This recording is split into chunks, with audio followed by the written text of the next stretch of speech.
Rip. No internet connection. Nice. Nailed it. Sick. Avoid legal snags by telling people they're being recorded. Thank you, Skype. I mean, it Thank tells you. me that it tells me that I'm being recorded right up there. Yeah. Yeah. It's like Skype, I don't consent. I don't consent at all.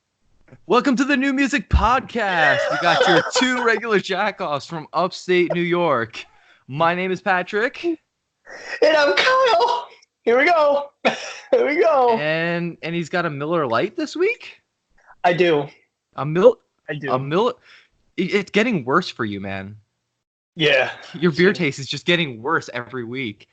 I All know. right. You're drinking Natty Daddies. I do love Natty Daddies. That's the next step lower.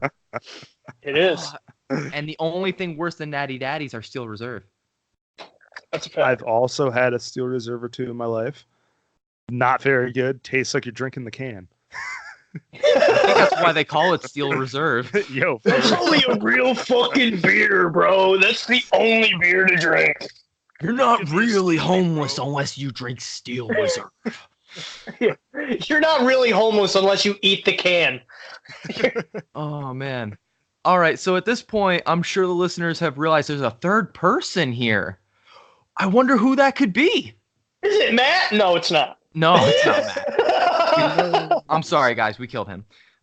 We killed him. He's dead. He's dead. No. So who do we have? Who do we have? do I say it? Do I say Who it? says it? Who says it? Who said? Do I say it? Do I have consent to say my name? I think he has. We give you consent to say your Sick. This is Kneel Schneider that's on this as well. What's up, y'all? I want to say you're from like this band, but like your rap sheet is so fucking long, I don't even know where to start. There's too many. There's a lot. I disagree with the too many, but there are a lot of bands on your rap sheet. It's Sure. honestly impressive. Definitely the most popular one would be xSPONGECOREx. That is by far the That's most pretty popular. lit. It's pretty lit. No, It really I'm is. not gonna lie. It really is. In fact, I actually changed my ringtone for this week to one of your songs. So just putting that out there. Hell yeah. Just putting that out there. This fucking Good shit. what up? Yeah. Good shit. Which track? I don't know which track it was. I just know that I found it on Zedge. It's the one where it's just Squidward yelling, "Ah!" Couldn't even tell you. That could have been Couldn't the even tell you. first. Have you finished? And then he's like, "Have you finished those errands?" Yes. Yeah, I think it okay. was that one. That's so you like kicking butts, do you? That's Yeah. the So second you track like kicking butts, do you? I'll show you all that. man. I'm over here. No. It's I love the young people. Yeah, I He love just the gets young his people. ass kicked. Yeah. Holy Hey, shit. everybody. Yeah, Let's that stay was- Yeah, that was the second track off the first EP. Yeah. So, yeah. So Good shit. the first question is I'm sure you expected people to like it, but I don't think you expected it to do that well. No, God, no, not at all. What happened is that I made all these tracks just out of boredom, and I was hanging out at my friend's like every single day, and I would like make one or two, and like I'd just go over and like show him and his girlfriend, and like one night they were having a fire at his house, and I showed him like the 3 or 4 tracks that I had so far at the fire. And they were the ones that kind of told me to like, yo, dude, like you got to put this up on like Bandcamp or SoundCloud or just like put it up on the internet. They're like, dude, this shit's like, it's going to go far. I was like, I guess I'll throw it up. But like, it's cool if like, I don't know, another handful of people listen to it and find it funny. Yeah. And that's basically what I did. And all of a sudden, here we are it like went. 4 or 5 years later. Yeah, 5 years, dude. Insane. Really, it's been Yeah. wow. Yeah. That was a guess. Yeah, 5 years, 2014. Shit was wild. Shit. Well, didn't you aren't you working on getting vinyl again for those? Oh, it already came out. It's Oh, it already did? been sent. Yeah. I missed it. I fucking missed it. Shit. Yeah. No, it's already out. But Yeah. honestly, dude, I ran into like a snag. I almost didn't even get them. Because so the last time I went through the company, they were the ones that kind of told me to like, yo, dude, like you got to put this up on like Bandcamp or SoundCloud or just like put it up on the internet. They're like, dude, this shit's like, it's going to go far. I was like, I guess I'll throw it up. But like, it's cool if like, I don't know, another handful of people listen to it and find it funny. Yeah. And that's basically what I did. no issues at all. They actually thought it was funny. The guy that was like putting the vinyl on there was like, "Yo, this shit's like pretty funny, dude." And I was like, "Sweet, glad you like it." Then this time I had another project manager. It's 4 or 5 years later. And I guess he said that they weren't going to be able to ship it out unless they got verification from like Viacom that I could use the samples. Like the samples had to be cleared. And I was like, Oh, wow. I was like, well, dude, I was like, last time I went to you guys, that wasn't an issue. And he's like, well, can you try to contact them again? So for like the 1,000th time, I've tried to contact Viacom and Nickelodeon just to talk to anyone at all. I've been doing this since 2014. I've tried to contact someone, like, I can't even tell you how many times. Never got back to me. So basically the company was like, all right, we're going to send them out, but just like, don't ever do this again. I was like, gotcha. What? Thanks, guys. So it sounds to me like this is the last release that you're going to do. At least for vinyl.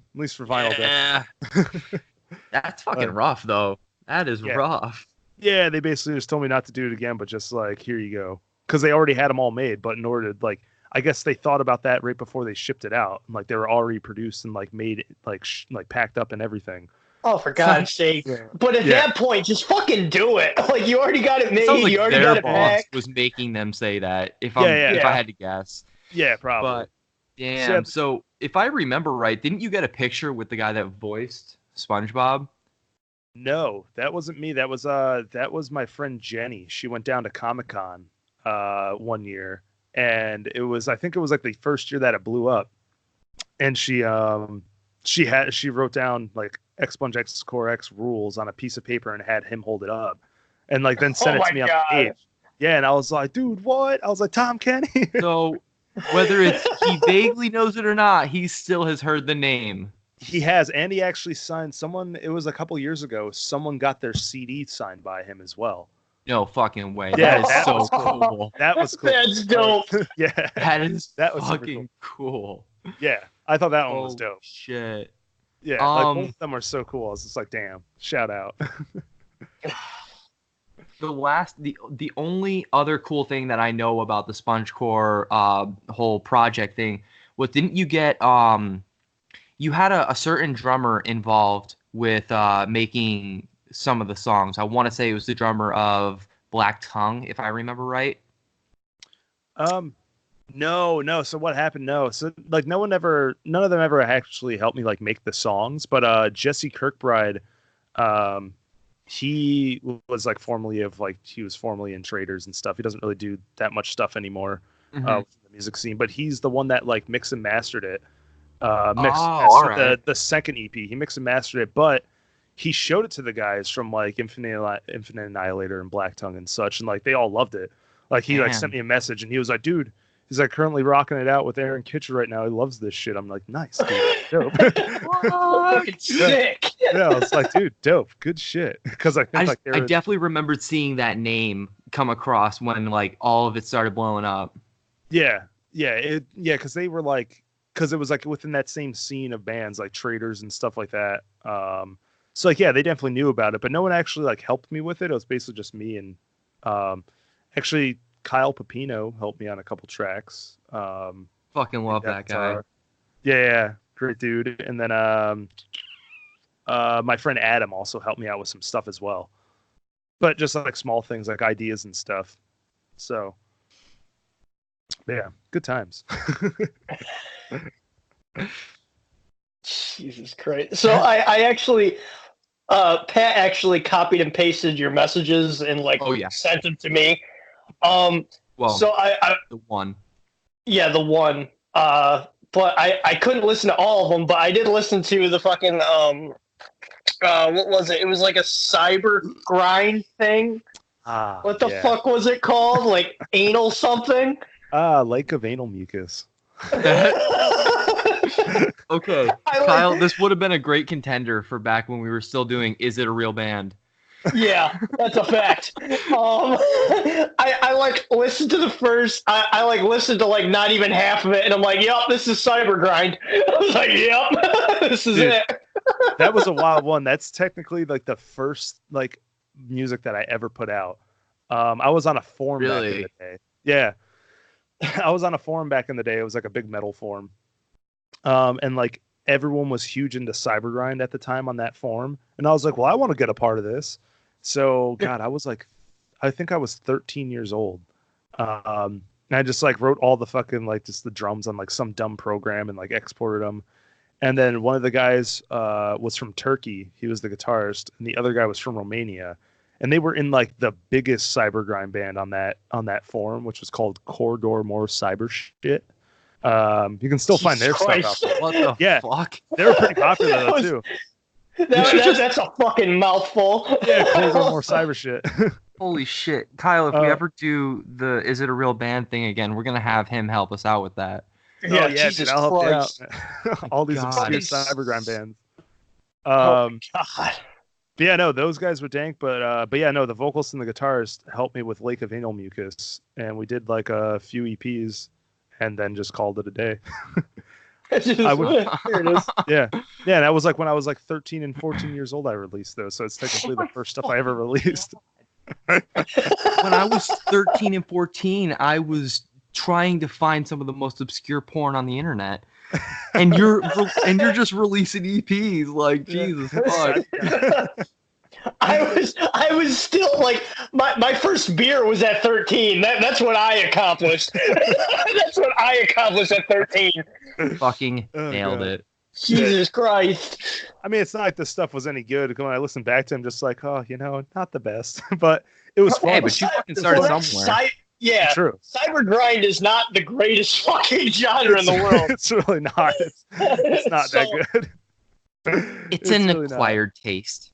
It's a very acquired taste. Dude, I remember when I had the EP on my my MP3 player one time, and my brother, he was like, what at the time, he was like 27 or so. He was like going through my MP3 player, and he's just like, what the hell is Lake of Anal Mucus, dude? What kind of shit are you listening to? I'm like, It's like, well. Kids these days don't even know what a fucking iPod is. Yeah. Yeah, for real. But yeah, so I was just I kind of kept that one like, I was like, yeah, we're just not going to talk about that one around the house. But Neshin, on the other hand, that's probably the one you listen to. You like cook your meals, brush your teeth. Oh yeah, dude. I still always, I quote Neshin tracks all the time. I figured you would. It seems like it feels like of all the things that you've done musically, that's the most like authentic to you as a person. Oh yeah, definitely, dude. Most definitely, because I mean, my people used to call me. Well, no, I started calling myself Neshin. But then people started just calling me like Nesh randomly. I'd just be like, yo, what up? It's your boy Neshin. They'd be like, yo, what up, Nesh? I'm like, ooh. I'm like, I like that too. I was like, that's pretty sweet, Nesh. That's pretty lit. Yeah, no, it's definitely the most authentic to me, I think, because like, dude, Knowledge of the Mixtape. Hottest mixtape of 2013. It's got 100% downvotes on datpiff.com. That's a flex. That's Weird a flex, flex but all right right. there. Where the fuck is that? Where the fuck is that meme? Weird flex, but all right. Flex, but I. Yeah, dude. But I. 100% downvotes. Fuck yes. Hey man, Such solid tracks so though. How did that even become a thing? Like I'm sure it just spawned out of randomness. Yeah, mostly like most of my other projects. Yeah, it was back when I was in senior year of high school. My sister's ex-fiance and me were like screwing around with Mixcraft, and like you can make like they gave you a bunch of like shit that you can make with Mixcraft. Like you can make like your own beats with like a bunch of samples that they gave you in Mixcraft. I still use Mixcraft. I haven't used Mixcraft in years, but like I would love to go back. I hate it, but I still have it. I Really? have Mixcraft. Nice. Good shit. Dude, Mixcraft, it was solid back in the day. And so like I would like me and him would like make a bunch of beats and shit. And then I also started screwing around with like VSTs and found autotune and shit. So like I downloaded a version of autotune and started screwing around with it, and then like I started writing like little raps to the beats and like singing shit with the autotune. And he was just like, yo man, he's like, we should actually make some legit tracks. So we made basically that whole mixtape with each other, but moved over to Pro Tools after a while. Yeah. And it's like re-recorded like old tracks and shit. But that's basically how it came about, and that's the only mixtape Neshin's ever have. But it's solid one. It is the only solid one. Yeah. There's like. It's a fucking banger. A banger, man. But dude, like, no gang signs on the podcast, Kyle. Yeah. Sorry, I apologize. But yeah, that was solid. I mean, there's good tracks. Like, you got Slow Dance in the Club. You got We Standing on Clouds. There's 9 of them. All solid tracks. Knowledge of the Mixtape. Check it out. If you're not playing that for your bae while slow dancing, you're not listening to it right. Dude, one time I walked in, so it was when me and the GF first got together. She was staying at my friend's place down in Troy. And I walked in one day to pick her up, and she was rocking out Knowledge of the Mixtape, and I was like, "Damn, girl!" I was like representing Knowledge. I was like, hell yeah. I was like, she a fan. she know what it is. She know what it is. It's your boy, Neshin, baby. It's your boy.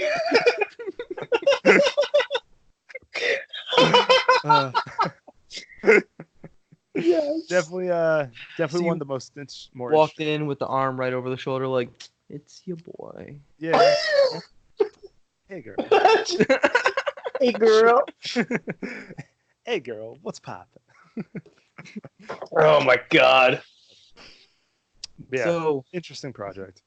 Now I'm wondering, like, what's your favorite project that you've done so far? That's a hard one.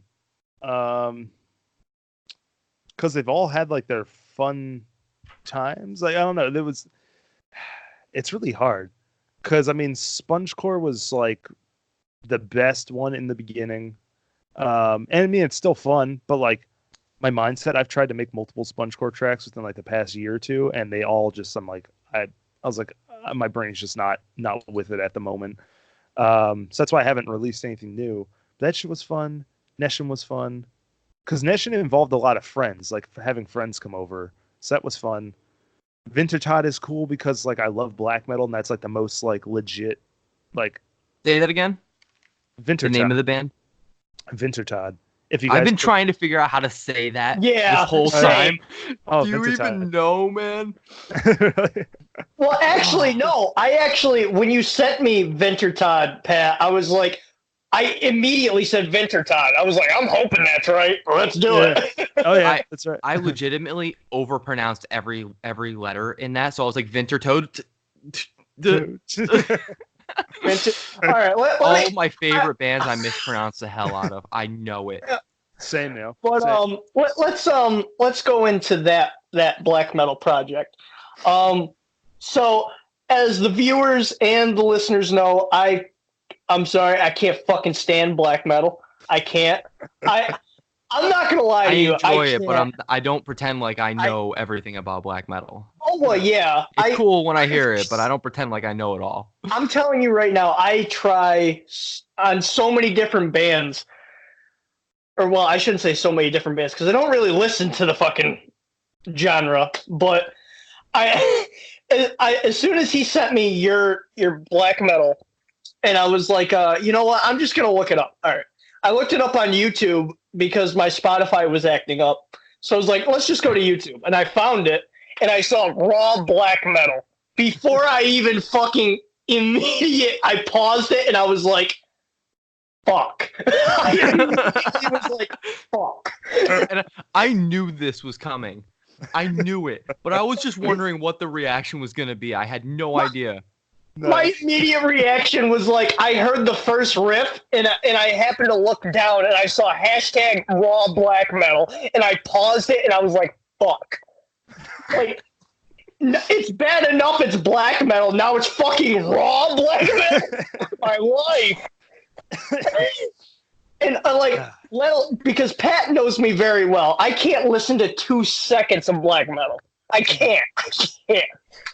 I'm giving you permission to make the black metal joke. Oh, okay. Because usually black metal, it sounds like you're fucking recording from a cave and you have a Nokia phone about 50 miles away recording that exact EP. But yours didn't sound like that, surprisingly. So I was like, all right, sick. Yo, he's made that joke like 20 times on the show, though. All right, shut up. That's why I have to give him permission. Honestly, that was the worst fucking way to say the joke, but anyway, fuck it. Anyway, but I actually listened to the full EP. I'm actually proud of myself. I listened to the full EP. It had some very good moments. It had some really nice moments, like the melody of the guitars and the oh my god, what the fuck was it? It was like the honestly, organ part. I'm really into the organs. The organs were really dope. And then as soon as it got to the screams, the harsh vocals, I was like, yeah, there it is. Yeah, there it is. There it is. Other than that, it was good. Other than that, I actually enjoyed the orchestra and stuff like that. I'm curious. Did you do all the instruments, including the vocals? No. So check it. So Vintertodt was another one that came out of the blue. And actually, I don't know if you guys play RuneScape, but there's definitely a mini game called Wintertodt, and I kind of just jacked the name and just put a V instead of a W. Because I was like, wow, because I started playing the mini game. Yeah, because I started playing the mini game, and I was like, wow, I was like, this is a really good name for a black metal band. And I was like, I'm just gonna drop that W and put a V, Vintertodt. There you go. Now it's original. Yeah, for real. But yeah, no. So it was another one that came out of random. It was gonna be. So I was trying to make a new Diplegia track, which is my other black metal band. I really like that one. Nice, sweet, nice. Thank you. More shit from that. Sweet, thank you. Yeah, that one's fun. But I noticed that this was just like kind of too brutal for it, and I was like, well, let's just try to go fucking over the top and just be like as intense as we can get with this one. So I wrote that first like EP demo in like 2 days. But then I actually hit up Lord Marco for drums. And I like threw it out there. Lord Marco, he's played with like the Faceless, Vital Remains, just did the drums on the new Rings of Saturn album that's coming out this week. Don't listen to the leak. Don't listen to the leak. Wait for it to come out. I already, dude, I got the CD. I got the CD like 2 weeks ago in the mail. All right, chill out. You're not the only one. Yeah. That's probably why there's a leak. Yeah, I was gonna say that's why I got leaked. I haven't even listened to it yet. I'm so backed up on music. I haven't even listened to it. There's too many bands that dropped music in the last 2 weeks. I know, it's insane. There's more that's coming out too. Like as soon as Infant Annihilator came out, I listened to that for like almost like a month straight, and then I listened to the Issues album for still right now. Damn. So I'm like set on Issues and fucking Infant Annihilator. Those are my two albums. Yeah, that's usually what I do as well. It's like two albums, just like back to back until you find next two albums. Yeah, I still gotta listen to Wage War. I still gotta listen to that fucking album that came out. It was good. It didn't really wow me. Yeah, like there's so much other bands that are coming out with new music, and I'm like, fuck, I'm stuck on these two albums. God damn it. Dude, it's so much. I wind up going back and listening to like albums from like 2015, and I'm just like, dude, this album's sick. And people are like, yeah, man, where were you 4 years ago? I was like, Yeah, exactly. Catching up some music back in like 2011. Yeah. I used to make the mistake of like, okay, I'd hear about a band, I'd start with the music they put out first, start at the beginning of their discography, and then work my way up, and then I'd never get up to their newest stuff. See, I'm the opposite. Really? Yeah, I'm the opposite. And then there's very. Oh, what were you? That was me with Asking Alexandria. Damn, I don't think I've ever really listened to Asking Alexandria much at all. But like the thing that sucks is that back in the day when like Asking Alexandria, like and all those like Risecore bands first dropped, I was like a huge metal elitist. Like I hated all that shit. If it had breakdowns, I was not listening to it. Dude, you probably hated my band. Oh my god! I mean, I almost even hated my band because we had too many breakdowns. I kept on telling Kyle, I was like, Kyle, we got to stop with the goddamn breakdowns, dude. Okay. The first show I ever played, I love remember fucking breakdowns. I love them. I love breakdowns. I remember Nowadays, your I do. fucking drum kit, and your drum kit looked like it took forever to set up. Yeah, dude, that thing was, oh god, that thing was wild. But I used every piece, but that thing sucked to set up. That was that one show. Was that show that was like the December show? Oh my fucking god, you actually remember that? Yeah, that was like 2010, that December show. My that's god. like- I did not expect you to remember that, dude. It was like Oh, yeah, 2010, and Yeah, like yeah. by the time the show was over, it was pouring out. Yeah, dude. Holy fuck. I remember that. Yeah, because I remember it was like a big show for like just like local bands or something like that, right? And we were so cocky. All right. I still give Zach shit to this day for being like, yo, this is our first ever show, but we're headlining it. Oh yes, I do remember. the Yeah. Who the fuck does that? Who the Seriously, who the fuck Don't get does me wrong. especially at a local show? I was proud of what we did that night because like it was our first show. I felt like we did a good job, but like, who the fuck's gonna stick around for a band they don't know? Like, Yeah, that's a fact. Come on. We had no music released prior to this, so Yeah. like we had. Oh my god, we had no idea what the fuck we were doing. Heavens Falls, right? Was that the name of the band? Holy fuck! Yeah. I didn't have to tell you. Yeah, You no. Dude, I remember this shit. Pat's like, my man, right there. No, Yo, I what still I'm like remember is Oh yeah, my dude, I still remember god. that. That was a crazy show. It was like I can see There Pat's were a lot head of good exploding. Pat's head is exploding. it really is exploding right now because that was a 'Cause, great show. A lot of great local bands were there. yeah. And the whole night was working up to, oh shit, I have to actually get up on that stage. Oh shit. And then I grab the mic and I'm like, oh fuck. Well, we're here. Let's just do it. It's like, hey guys. But it was a great fucking night. That was a really good night. I remember that show because I always remember that it was like a really solid show for like just local bands. Like there was like 50 to 100 people there, like just for local bands. And like that doesn't usually happen. It was like 8 bands. Yeah. And there's a lot of fucking bands too. I know. It was impressive. And it was like Northern Lights. Yeah. Like our first show, Northern Lights, really? I was like, Yeah. But holy shit. So you know what? That brings me to my next point. Dawn of the Hero. It looks like there's a little bit of a rebranding going on with Dawn of the Hero. Yeah. So Kyle, he kind of rebranded it. I'm not a part of it. I was kind of. You answered my question already. Yeah. So like I am and I'm not because Kyle's gonna come to me for mixing and mastering at some time. Okay. But I don't know when that's happening. Mhm. But so I think he's had like a whole album that he's been writing for like the past year that includes like old Doth songs we haven't used and like used like some riffs from songs that like we hadn't like used and shit like that. And so it's like still like Dawn of the Hero, but not with the second chapter, I guess. But it's him mostly, and then Taylor Stinson is like helping him out with like some like leads and solos and shit. Who was the other guitarist of Dawn of the Hero? I definitely remember those two guys. Yeah. And then your huge ass drum kit. Yeah, big ass drum kit. And then Dave Green went off to somewhere to call home now, and they're doing solid as fuck. They're doing fucking great. Yeah, they're doing amazing. They really are. I've been shouting them out ever since that EP came out. Yeah, dude, it's good. I have all their stuff because I always like to buy everything like from local stuff. I don't know. I like to be like a local metal historian kind of thing. I have like so many like local bands. There's that Elitist coming out. You're still there. It's still there. It's still there. Slightly, but like I love like local band like history and shit too. So like anytime like a band has a CD that's local, I always try to buy it. And just like, yeah, dude, like these guys are dope. Then they went on and did this, or they just didn't do anything. But just to have it, 518 scene, it's fucking like the 518 scene just has like so many different bands and genres. And Yeah, that's a fact. Yeah, that's a fact. So true. So many different things. So it's just like especially that hardcore show that me and Pat went to like a year ago now. I just showed him. I introduced him to Downswing.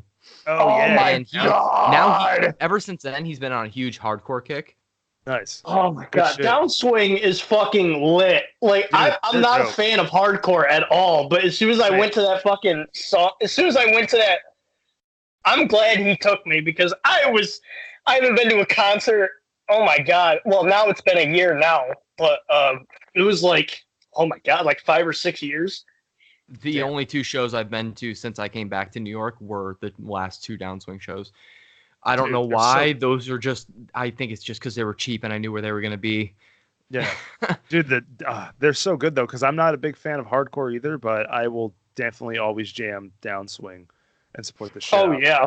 Yeah. And it's because it's like, and the thing that's cool, too, is like fucking Anthony Salvaggio, dude. I think, like, dude, we were playing Dawn of the Hero shows with them. I think before we were even Dawn of the Hero, we were playing shows with like Anthony when he was like 13 years old and like his first. I remember him being I remember him being like that little chubby kid that was throwing down for every band. Dude, yeah, he would throw down for every band. Didn't give a fuck. Nah, dude, he would just throw down. I have nothing but the utmost respect for that kid. Oh yeah, dude, Anthony's the boy. I love him. I barely see him, but every time I see him, just like, yo, what up, dude? I'll have like a 2-minute conversation with him, not knowing if he really even remembers me or not, and just being like, enjoying the moment. Yeah, it's fucking great. He's such a good dude. Yeah, dude, I love him. Great guys. Great dude and great guys. But like, yeah, but Downswing, dope. Like they just got signed to Stay Sick, which is sick as fuck. That's a huge fucking deal. Yeah. That's a huge deal. Getting off Rise and then getting on to Stay Sick. Yeah. It's like go from like one dope label to another dope label. It's like, all right. Oh, yeah. And it's crazy because it's run by Franz, and you'd think that Franz would be kind of stingy, because he kind of is stingy, but his company is great. Companies are he really does a lot of the like behind the scenes type stuff. He doesn't actually interact with the bands as much as a lot of people think. Mm-hmm. Yeah. But they know how to scout out great bands on Stay Sick. They do. Oh yeah, they do. Yeah, there's a lot of good bands on Stay Sick. Like I Prevail, Spite, and it's not even like they're specific about like niching down on a certain genre. They're very like spread out, especially in terms of metal. Yeah. Oh, definitely. Maybe they should get a black metal band on there. You know what? Shadow of Intent. Shadow of Intent's the band that needs to do it. Honestly, I mean, they're close enough. They're like symphonic black death metal kind of going down that direction. I'm describing them as like Dimmu Borgir meets Whitechapel. Yeah, basically. Because they have all that like symphonic shit going on. Yeah. Oh, they're sick. They're solid. So, all right, let's bring this back around to Mr. Neil. Mr. Neil. So I was wondering, do you still actually physically play the drums anymore? I do, but not as much as I used to. Because now I'm more into like production stuff nowadays, and my drum set is not in good condition, and it's still up in the garage. And don't tell me it's the same drum set. Probably it's probably the same drum set, because I think the one that I played the one that I played that show with was my Black Pearl drum set, and I sold that a year later. Now I have like a red PDP X7 kit. So that's one I've had since like 2011. But that show that we played back, like way back in the day, that was my Pearl Export kit. Which did its thing, but that thing was fucking huge. I just remember seeing like that big steel piece that went all the way across that you had to attach all your toms to. Yeah. Oh, it looked cool. That thing was wild. It definitely looked cool, and actually, like, it was pretty sweet, like, in terms of, like, adjusting, because you just, like, popped everything on, you're like, all right, sweet. But, like, taking everything off of it and, like, moving that whole thing, definitely not. Like, I don't know a single thing about drum kits, but that sounds stupid fucking ridiculous. Stupid ridiculous. Well, because back in the day, dude, with my, metal elitism, you see all, like, the big black metal and death metal drummers, they all have, like, huge-ass fucking kits with, like, 7 toms. I'm just like, I want that. And so I want that. Yeah.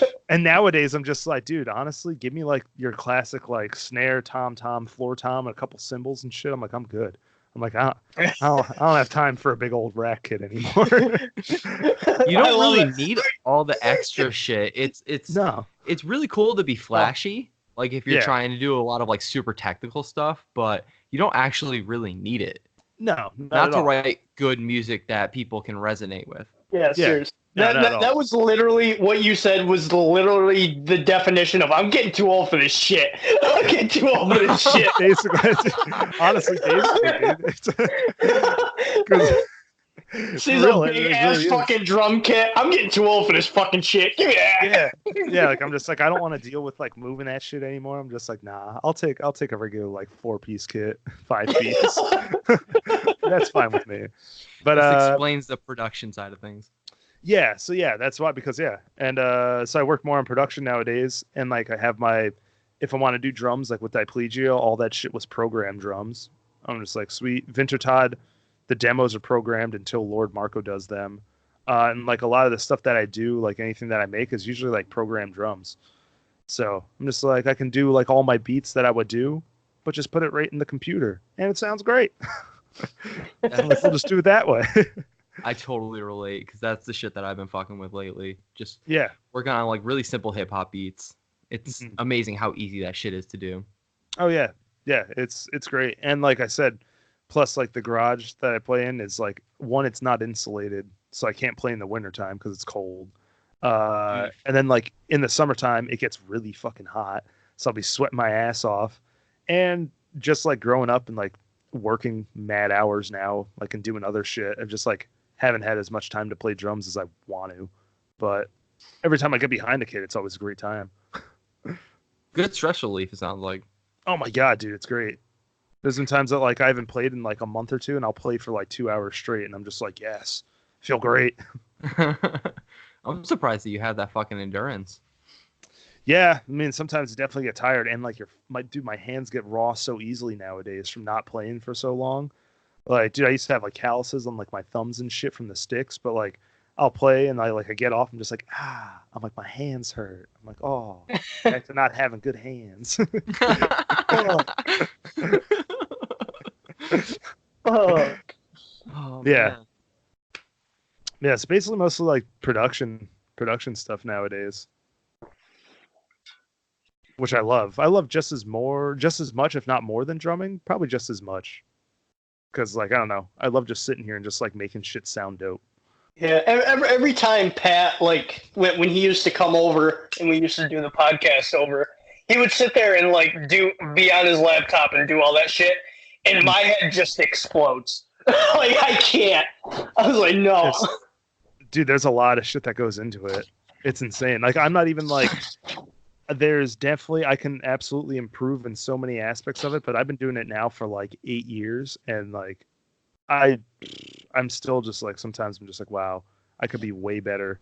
But shit sounds all right. But I'm just like, I want to make shit that sounds That's like just that. the music I'll industry, get there. though. That's Yeah, just the for music real. industry. It just keeps evolving. That's the problem. Like Yeah. it evolves like so fast, and you don't even realize it. Yeah, no, yeah, it's insane. Everything has like their own little like niche thing. Like, I mean, if you want to even look at the metal scene, like, Oh my God, yeah. like, yeah, dude, like hardcore. Every is the big one right subgenre now. under the sun exists, and Oh, it's a yeah. thing. Yeah, yeah, it's literally insane. Even So SpongeCore, I guess, is considered a genre because one time I saw it on a release group site and it said genre SpongeCore. I was like, well, guess I made a new genre. I definitely saw it on the Pirate Bay back in the day when that was still necessary. Hell yeah, dude, good shit. It's Um, okay, yeah. Create a genre, I guess. I'll take it. Hey, fuck it. Who needs a vocalist? Just sample shit. Yeah, the sample shit, make it sound dang. There you go. Exactly. Exactly what happened. Oh man. So I know that you and Kyle how am I supposed to Pippino? Pippino. But a lot of people used to say Pippino. I've always said Pippino. Yeah. As long as I've known him, I've always said Pippino, but I've never said his last name to his face. Yeah, I think like everyone always does it. They're like, oh, Kyle Pippino. It's like, no, it's like Pippino. But it's an easy one. Yeah, it's an easy one to screw up. So personally, like as much as I love Dawn of the Hero, all right, my favorite project that you two did was definitely Satan Claus. Definitely. Yo, Satan Claus. That shit was fun too. Dude, So, oh man. I'm surprised it took that long for that to actually become a thing. Like you guys had to do it for it to become a thing. Yeah. And that one started completely random as well. One day it was like getting close to Christmas, and I had that other project, Nesh Kringle. and like we always would do like a heavy song. Yeah, we would do like. Sorry, I'm just trying to like keep. I can't keep a straight face when everything is Nesh. Yeah. Because just if I could just really quick, every time you say Nesh, I think of that hernia mesh commercial that comes on everywhere. So I immediately associate the two together. So Nice. oh Nice. my God. But yeah, so yeah, Nesh Kringle, we have so we had like a heavy song on like the two releases. Like there's one heavy song per. And like the next year, like 2015, we weren't going to do a Nesh Kringle release, but I was like, I still want to do something Christmassy. I was like, but I want to do it heavy. So that's when I I took Sleigh Ride, and I was just like, let's see how heavy and brutal we can make Sleigh Ride. And that's about, that's what happened. And that one, dude, that one right now, it's sitting at 331,000 views on Facebook. That one blew up. Yeah. Not even on YouTube. On Facebook. Yeah, on Facebook. And so now for like every year that we put it out. Yeah. Every year that we put it out, or every year that like Christmas comes along, I share it and try to see. I'm just like, can we make it to 500,000 this year? Let's do it. Hopefully maybe someday I'll get up there. But then the year after that, we did another one, and we got Cody Dingfield to actually do music video. Cody Dingfield has worked with like a shit ton of bands doing music videos. Because I was like, let's do another video and let's like fucking just go balls to the wall and do a music video for it. So we did. That one came out dope. Not as successful as the first track, but still a lot of fun. Like I always had a blast. Is that the one that was in like a driveway? No, that was the first one was in the driveway. Okay. Yeah, no, I remember that one very clearly. Like the one like you two going ham just like in a driveway. Yeah. In a driveway. I think that's what that was like the charm of that one, because it was just like us rocking out just like in the driveway in a bedroom and stuff like that. So that was definitely the charm of that one. Then we tried to get like semi-serious with the second one, and it didn't pop off as much, but it was still a fucking blast. Honestly, it just sounded like it was fun to make.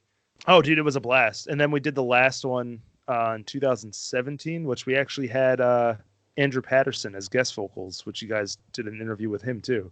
Yeah. Got him. Yeah. That boy. Love that boy. But he's so great. He's great. Yeah. Honestly, we are very proud of him, and it was the first time I've ever met him, and he just immediately clicked. Clicked. I was like, all right, perfect. Yeah, dude, he's a great guy. I've been chatting with him. Oh God, I don't even know how long. But like he did that guest vocal, and like that's why I was like, yo, thank you, man, because we were originally gonna have Ben Dewar do it, but I guess he was sick. Yeah, he was sick, and so we couldn't do it. So I was like, shit. I was like, I'm gonna put out the track in like a week or two. I was like, I need someone. So like he was the first person I thought of. And I hit him up. I was like, hey man, how much you charge? Could you do this? I need this by like a week. I was like, if you have that time. And he was like, oh, dude, he's like, I'll do it right now, no charge. I was like, wait, really? He was like, yeah, man, I got you. And so, like, within like an hour, like him. He's such a good dude. That sounds just like him. Yeah, and dude, like within an hour, I got the song back. I got the tracks back, and I was like, I love really? You so much. Yeah, like within an hour. Fucking quick. Yeah. That man. Yeah. Somebody get their mans right now. Like dude, literally an hour. Yeah. So I was like, man, I owe you one. Like, this is insane. I was like, literally, you got to me in an hour. I was like, thank you so much. I don't think any vocalist to speak of will get you those tracks on the hour. Yeah, it was nuts. That's unheard of. Yeah, it was nutty. Yeah, because she was just like, yeah, dude, give me a little bit. And like literally, Andrew is not even in the call right now, and he's already being still shouted out to this day. Fuck yeah. Love that boy. Sucks, dude. I wanted to see the And Hell Followed With show. You have no idea. We both wanted to see it. The two of us were seriously like trying to figure out how like we could make time work, and like the big one for me was getting time off. But I was coming back from actually, I actually had both those days off because the show from this recording was fuck you too, Pat. It was literally from this recording now, I don't know when this is going to come up, but at this recording now, I think it was like the last 2 days, I had those 2 days off, and they were both in New York. And I was like, Fuck! I really wish, but I didn't want to go alone. I wanted Pat to come too, so that's why I like. Yeah, because I was gonna go. There was the one in Rochester, but Rochester would have been easier to get to than Amityville. Yeah, most def. But I was coming back from Salem that day. So by the time I got back from Salem and then drove out there, it would have been late, and then I would drive all the way back. Like that's just a shit ton of driving for one day. Yeah, especially and I had work Salem. the next day. Yeah, especially Salem. Fuck yeah, dude. Fucking Salem's terrible. Yeah, dude. Yeah, that was like a 4-hour drive. And then the next day I had work anyway, so I couldn't go to the Amityville show. So I was like, and I took off Sunday from work because I was going to be in Salem, so I couldn't take Monday off. So I was like, well, looks like I'm not going to see him. I was like, that sucks. Yeah. Catch him on the next time he gets PTO. Yo, for real. Yeah, facts. Yeah, honestly. Hopefully they come around. I was like, yo, y'all should like come to like Chrome or something like that. Chrome's like Upstate Concert Hall, any of them. Yeah. I'm not going to tell you to go to Fusebox, but if you go to Fusebox, it'll be packed. Yeah. Yeah, it'll be fucking really packed. Yeah, definitely. So maybe next time they come around, they would be there. That'd be sweet. Maybe we can all just text Andrew like right now and be like, hey, if you go on another tour, go closer to like yeah. You get all three go of to Albany specifically. Yeah, just go to Albany. Just play one show in Albany. We'd be like, we all turn up like, what up? You have at least 3 guaranteed people that will go. One promise though, Neil has to play drums for one of your songs. Just one.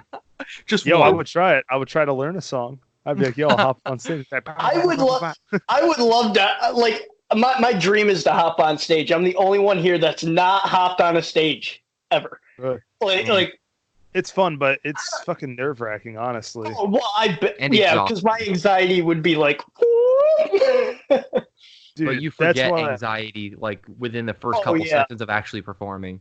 True, but the thing that sucked about like being a drummer and shit, I would like the easiest band it was to be in was Open Casket Division because that was like hardcore punk.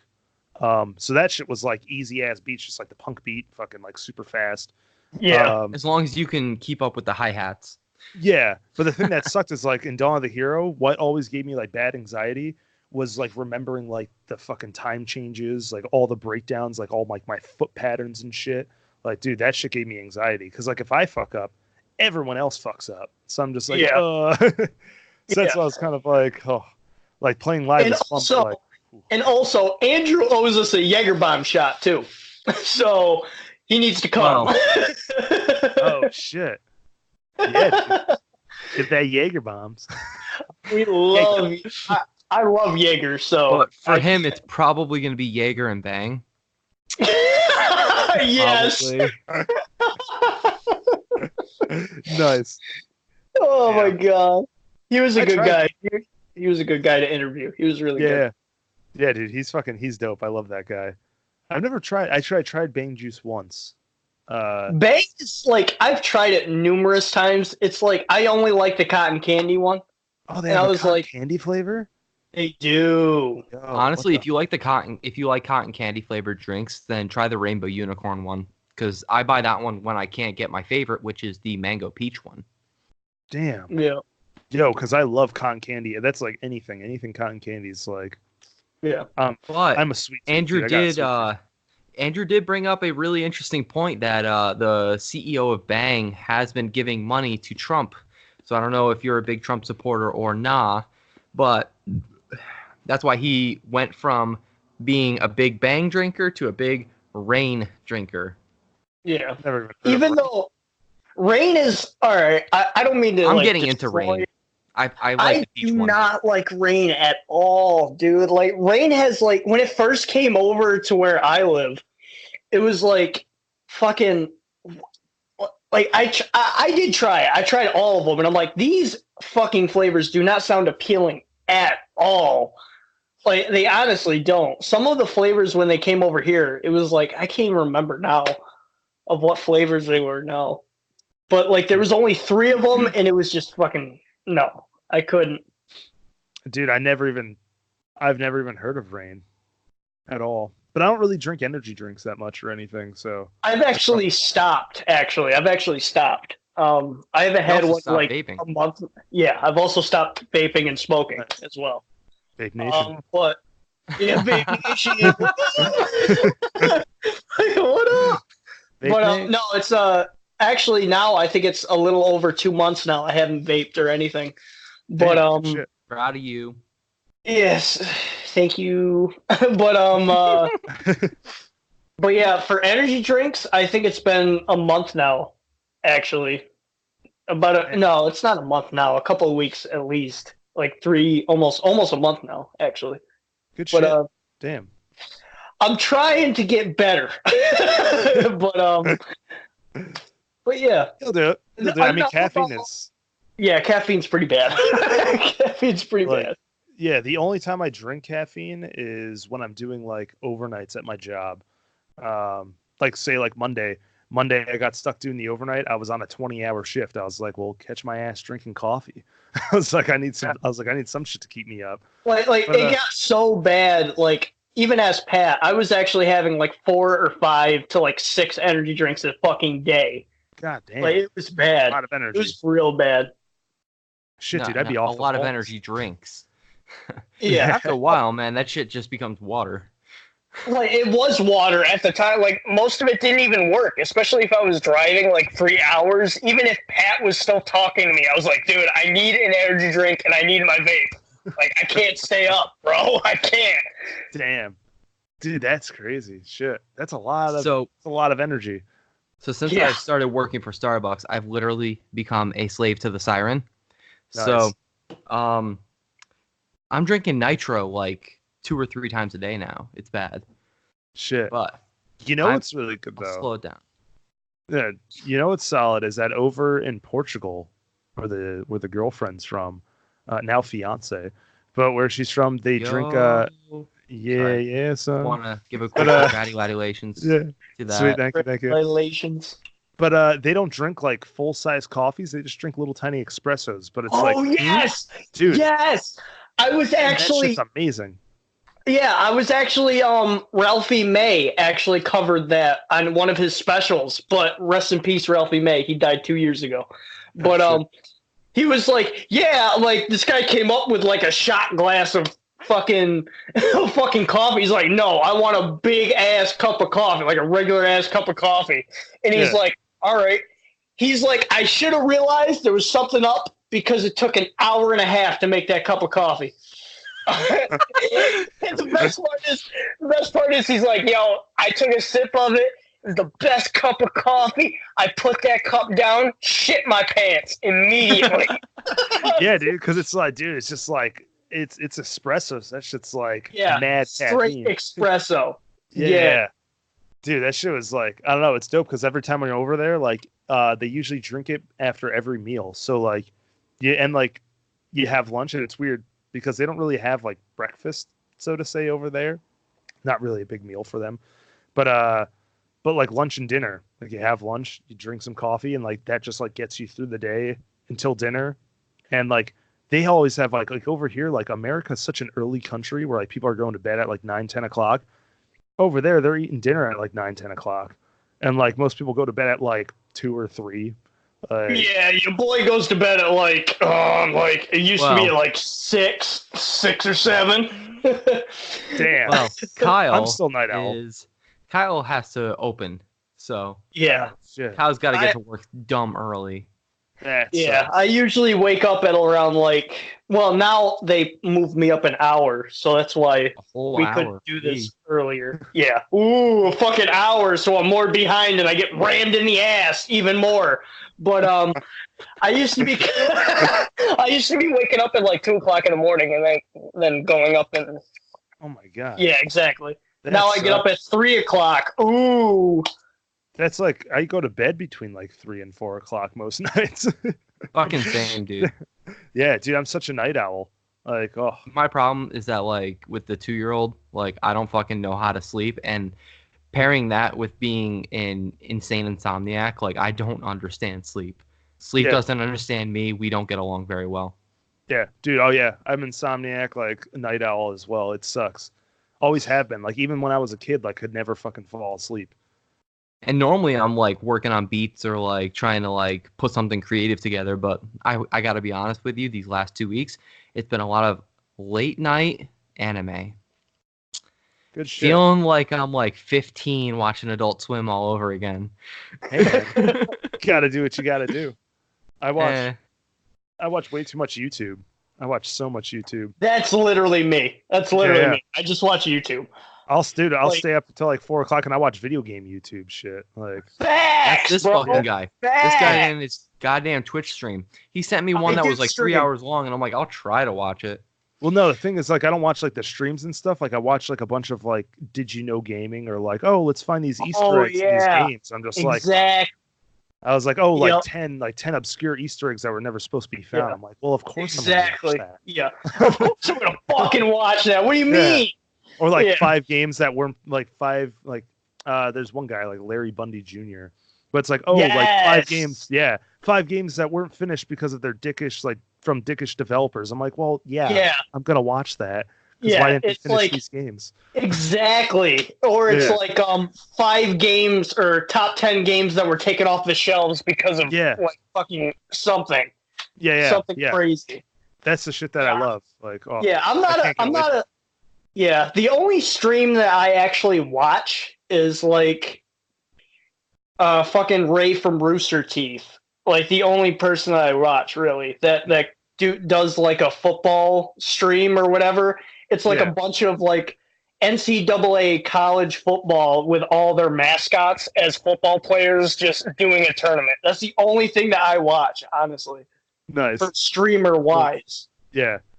Because I don't think I've ever really gotten to streaming, like, or like watching them. I don't know. Some people love it. Like my girlfriend loves watching streamers. Like, like I stream, but I don't get a lot of viewers. But I love to stream. I don't know why. I like to stream. I like to obviously do this podcast, but shit's fun. I don't know. This is pretty dang. I'm having a good time. This is pretty lit. Just saying. I'm having a dang time. Just saying. Oh man, I hope we smell good. If that's the case. Yeah, I hope I do too. I came back from the gym and immediately did this, so I'm probably stanking real hard. I'm guilty of not showering over the last 2 days. That's disgusting. Yeah. Hey man, I can't, dude. I'm a dad, dude. My first focus is making sure everybody here is taken care of. Yeah. Then I take care of me. Yeah, I mean that's a fact. That's true. Dude, I can't go a day without showering. I can't. If I'm back in the Regis days, that was me. Oh my god, fucking Regis showers are nice. Doesn't matter how long you take a shower. You can take a shower for 2 hours if you fucking want to. Like Corey. Well, that was more like an 8-hour shower, but we accidentally killed him. So I mean, it is what it is.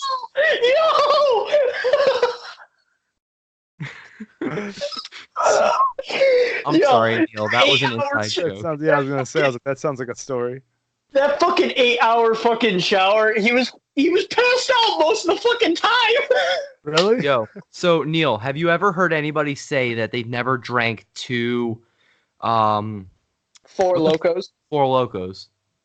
Have I ever heard anyone say that they've drinking that they've never had 2 that Four they've Locos? never had to. They've never had 2 Four Locos. No. This guy fucking was like pounding the first one, and then he gets onto his second one. He's like, "Oh man, I've never had 2 of these." Like he got halfway through it. He's like, and he was already having an anxiety attack. Like you forgot the best part. I like went up to him and I'm like, "Yo, those Four Locos are fucking dangerous. Like you gotta calm down." He's like, "Dude, I fucking drink these all the time." And then like literally, I do shots of them.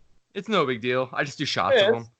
Yeah, it's not a big deal, dude. I drink these all the time. He opens the second one, takes a couple sips, and he's like, "I haven't drank 2 of these before." I'm like, "Oh." It's gonna be that kind of night. Oh, it's gonna be that kind of night. Dude, Four Locos fuck you up though, man. Oh yeah, they do. They fuck me up as in they give me a fucking headache. That too. But like, there was one time I think I was camping. Like last year, And I had one. So I was like, fuck it. I was like, we're camping. I was like, I'll open one. I'll like open up the first one. I didn't have to. I had that one and another drink. I forget what else I had. But dude, like halfway through it, it was like the one that was 14%. Like halfway through it, I was just like, yo, I gotta stop. Yeah, I was like, I gotta stop. I was like, shit. Well, dude. it got to a point. Yeah. I've lived in my hometown my whole life, and I'm still living in my hometown. But in Cumbies, there's a Cumbies, like literally like down the road, not even. Like literally across the street. They actually banned Four Locos because it was like that bad for a while. Really? Damn. Yeah. Dude, and, no, they screw you up. Whew. Oh, fucking Four Locos are terrible. Like, I was talking to, speaking of Regis, the only Four Loco that I liked was, I think it was like 3 years ago now. 2 to 3 years ago now. We actually, we were at a hotel in Jersey before I met Pat. They went to a fucking liquor store, and I wasn't legal at the time, so they were like, all right, I'll buy you a beer, blah, blah, blah, whatever. Just hang out at the hotel. Don't fucking come with us. Yeah, seriously. And he brought back, like, apparently the guy from the liquor store is like, yo, you got to try these new Four Locos. They're out. We'll give it to you for free, blah, blah, blah. And I was like, all right, lit. So they gave us, like, a score. Like, they sell them now, but they changed the fucking recipe, so it tastes fucking garbage now. Mm-hmm. But it honestly was pretty good. So we got like a full fucking 6-pack of each fucking thing that was brand new for free. It was lit. Where were we? Jersey? No. You weren't there, but it was Oh, I was gonna say, like, this does not sound like anything I was there for. No, at the time you weren't there, but I did grab it because I was talking to you about it, and then I finally found it up in fucking Brooklyn. Up in Brooklyn when we were doing Brooklyn. Of course. And I got it, and I was like, all right, this is gonna be lit. I haven't tasted this in fucking a year, so I opened it up and I fucking swigged it, and I almost fucking puked immediately. I was like, this is fucking gross. What flavor was it? Fuck. It was supposed to be like a raspberry. It was really good when it was like not sold, but it was really good. They definitely changed the recipe to it because now it tastes fucking awful. Like, I hate Four Locos. I hate them so much. Yeah, they're not very good. But honestly, the one I think probably like the best flavor I had is the peach one, and I only found it once. But they had peach Four Locos, and that shit was really good. I was like, damn. Yeah, my sister's like, you're such a fucking pussy. She drinks the fucking watermelon, the worst fucking one. Like, the most alcohol one. It's like, you know what? This one's pretty lit. Like, no, fuck off. Yeah, they have fucking like... Marshall back in the day was like, you gotta chug this one. You gotta chug this one. I'm like, this tastes like shit. I'm dying. Dude, I'm dying I would over never here. chug a Four Loko. Oh, God. Honestly, dude. I mean, I've been tearing at the label because that's my anxiety thing, but like the fucking Sierra Nevada Oktoberfest shit, and I'm not a pumpkin beer basic beer bitch, but that's my shit right now. That sounds pretty dank. The Sam Adams is pretty good too for Oktoberfest. The Sam Adams is pretty lit. I'm trying to think because I was in Salem. There were some good beers that I had in Salem, or there was Salem's actually a good place for breweries. Yeah. There was a cider that I had in Salem. It was an 8% cider, and it was like brewed with herbs and shit. It tasted pretty good, but it kind of smelled like cat pee. Really weird. Like it really like misleading. That is so misleading. Yeah, but I was just the question is, was the buzz good? Was it a good buzz? Oh yeah. It was solid. That's all that matters. Yeah, exactly. So like I got like a second one afterwards, and like my sister was just like, dude, how do you keep on drinking that? It smells like cat pee. I was like, it tastes all right. Like, I'm feeling okay. Like, honestly, all right. If the buzz is good and it tastes good, that's the way to go, honestly. Yeah, for real. So no judgment. Like, no, not at all. Except for like you had to kind of look past the smell of the cat pee. Yeah. So here's the question: how did the fiance feel about that while you were drinking it? Well, she wasn't here. She actually went back home last Monday, so it was just me and my fam. Yeah, but actually, I'm not even sure if I've told her about that cider yet. I should probably tell her about that cider. Oh, yeah, you know something she don't. It's lit. You're drinking cat pee cider and you didn't tell me. Be like, whoops.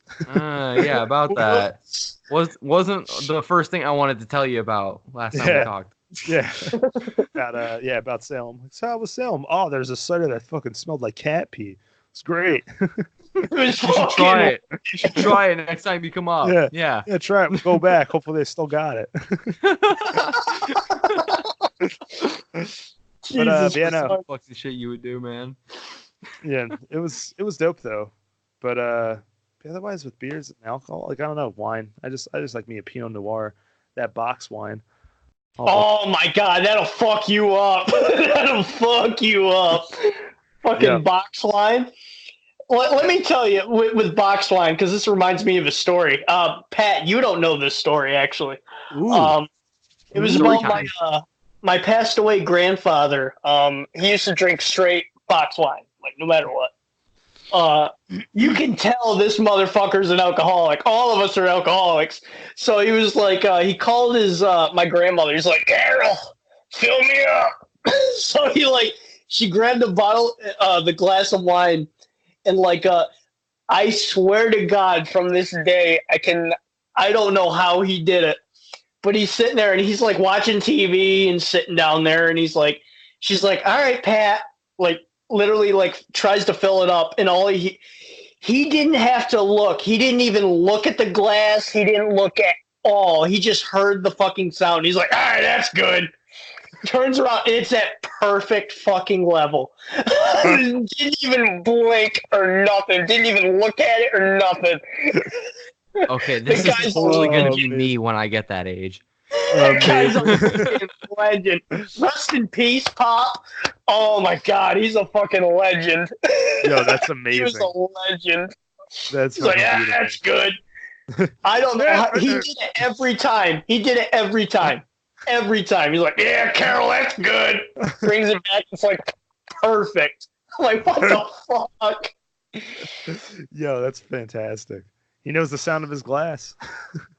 He knows the sound of his wine. He loved his wine. Dude, that's where, I don't know, that's where it's at. But, actually talking about that when we were talking, not like wine, but good alcohols and shit. There was one alcohol that I had over in Portugal this last time. I think it's just almost strictly Portuguese, and they call it firewater. It's there's a Portuguese name for it, but it translates to firewater. But my girlfriend and their family, they have their own homebrewed firewater, because her grandfather that passed away 5 years ago, that's what he would drink all the time, was his firewater. And it's vodka on crack kind of. Oh God. It's way stronger. And that's why I call it firewater, but also the taste, it almost kind of tastes like raisins. That's the only thing I can think of. That kind of tastes like raisins. It kind of tastes like alcoholic raisins, but dude, that shit is fantastic. Well, I mean, isn't that what wine is? Wine is basically grapes, fermented grapes. Yeah, so, this is yeah. So it was maybe it was raisins and because I'm trying to think back to the taste. I taste mostly raisins, but there was a little bit of a slight cherry taste in there as well. But it was a clear liquid, so it was clear vodka. They had this big. That would confuse the shit out of me. That sounds like moonshine. Honestly, that sounds like moonshine. Dude, but yeah, I don't know. All I know is that shit was dank, and they call it firewater. And you can buy official actual firewater from liquor stores over there. But that shit was homemade that she had, and that shit was mad good. But yo, that shit fucked up. I'm telling you, every alcohol that's homemade is fucking lit. It's fucking good. Way better. My stepfather made moonshine. It was a fucking apple pie. You didn't taste any apple. You didn't taste any apple at all. Anything. Just straight fucking alcohol. Straight alcohol. And now he's making, right there. Yeah, and now he's making peach wine. Actually, right now he's making peach wine. Oh man, that sounds amazing. And he's saying I was like, so when you get that, I could have some, right? And he's like, it won't be for like a year now. I'm like, fuck, dude. Like, come on. Yeah, it's got to go through that whole fucking like fermentation process and shit. Now, Pat, he's got 4 big ass fucking buckets of it now, and he's making. And I'm like, what the fuck? Kyle, just tell me when it's done. That's all I'm saying. That's all I'm saying. When it's done. Yo, tell me when it's done. I'll buy a bottle. Shit. Absolutely. But yeah, no, homemade shit is dank. Like there's like my friend, this is like 3-4 years ago, he got like really into brewing beer for a hot minute. And dude, he did a fantastic job. He made a Hefeweizen. And dude, that shit was fantastic.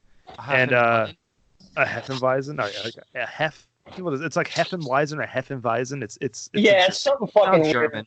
It's German. It's a wheat beer though.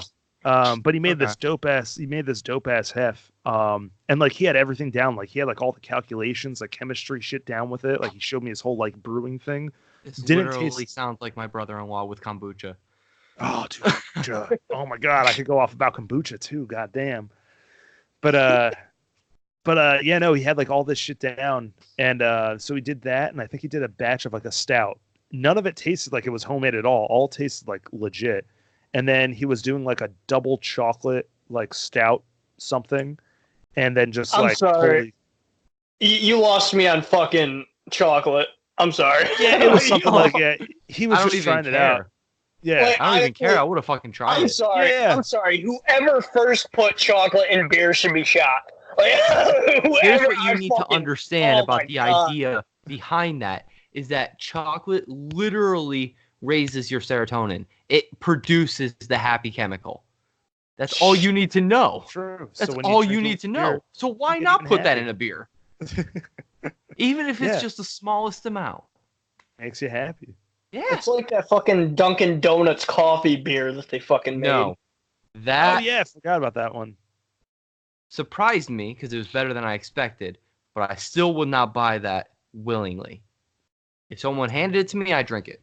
Otherwise, nah.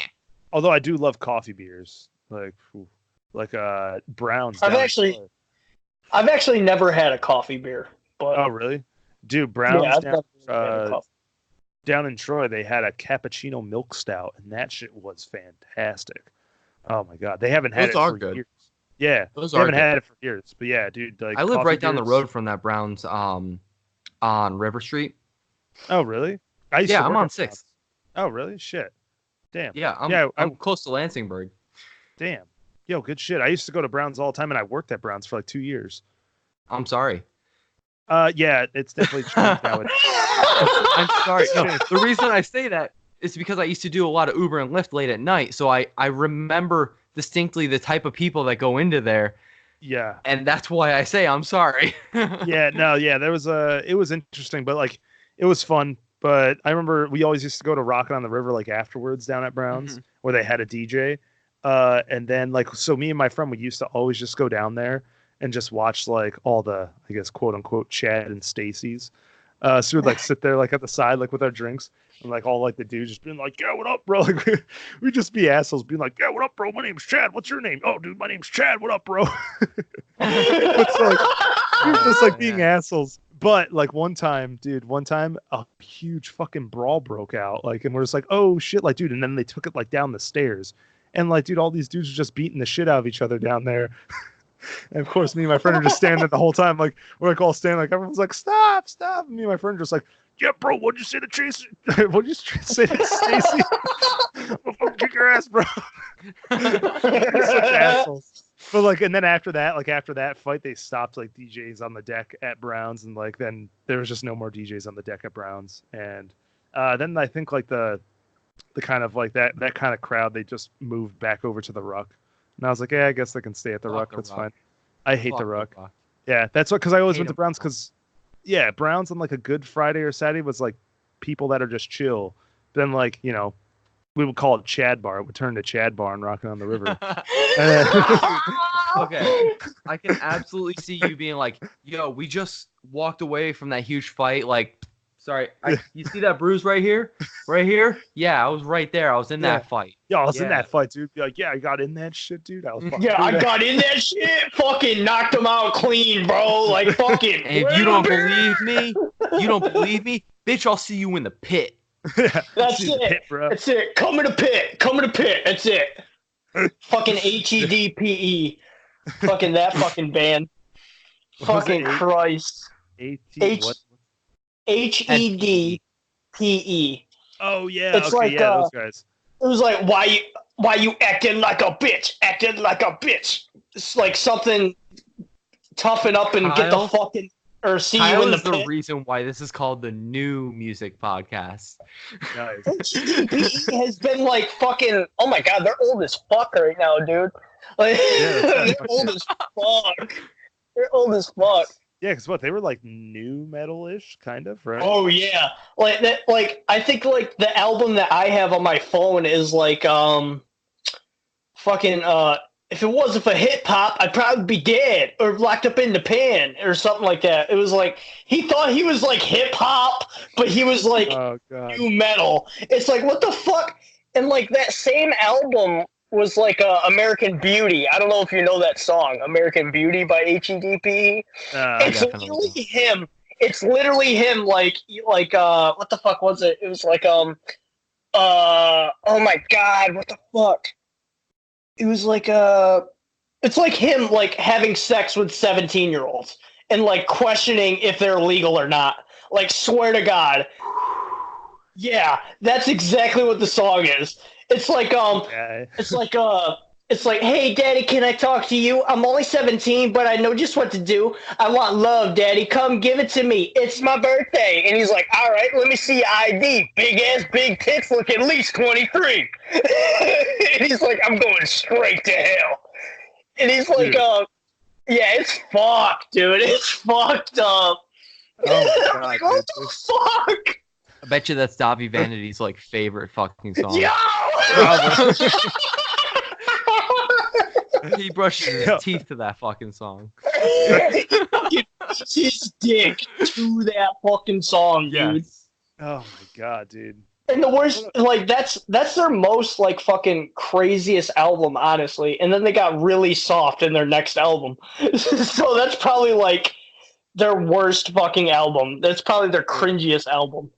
It's like, yo, let's go hard as fuck on this one and all out, and then the next one we're gonna be like, yeah, nah, we're gonna be all psychedelic. We're just gonna do whatever on this one, just as long as we get paid.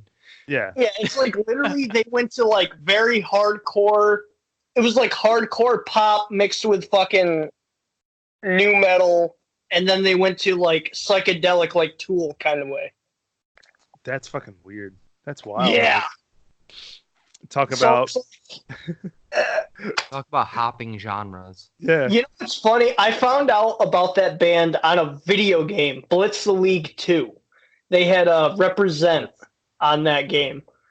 Dude, good old so Blitz. I was like, fucking Blitz. Thank you. Somebody knows this fucking game, dude. I never played Blitz the League, but I used to play NFL Blitz on N64 like back in like that was like 1999, 2000. I'm telling you right now, look up Blitz the League 2. It's a rated M football game. Damn. It is fucking good. It is good. It's really dope. good. I mean, dude, the Blitz series was always solid. Because Blitz 2000 was great. I think we used to play like Blitz 2003 for GameCube as well back in the day. Yeah. Dude, I love Blitz games. And then it turned into like the rated M version. Like it was Blitz the League, and then it was Blitz the League 2. Blitz the League 1 wasn't very gory, but Blitz the League 2, bro, it went inside the body and saw stuff break or fucking... Oh, shit. You see an actual, like, testicular rupture or whatever, so you see the fucking testicles explode in the fucking screen. It's fucked up, dude. It's a really good game, though. It's a good-ass game. That sounds wild. I kind of want... What was that, like 360 that came out on? Oh, yeah, it was 360 and PlayStation 3. Swag. I don't even have any of those consoles. I don't either. I don't even own a console. I have a 2DS, and that's it, yeah. I have my PlayStation 4 that I have on right now, and I also have an Xbox One that I don't touch. Yeah, that's kind of the same with my brother. He just uses his PS4. He hasn't touched his Xbox One in fucking forever. Like the Xbox, like I like the 360. The 360 is way better than the Xbox One. Yeah. I'm an Xbox guy throughout, but Yeah. as soon as PS4 dropped, I was like, I'm hopping on that shit. The Xbox One is fucking garbage. Yeah, I've always been a Nintendo guy, so I've always just had Nintendo consoles. Right.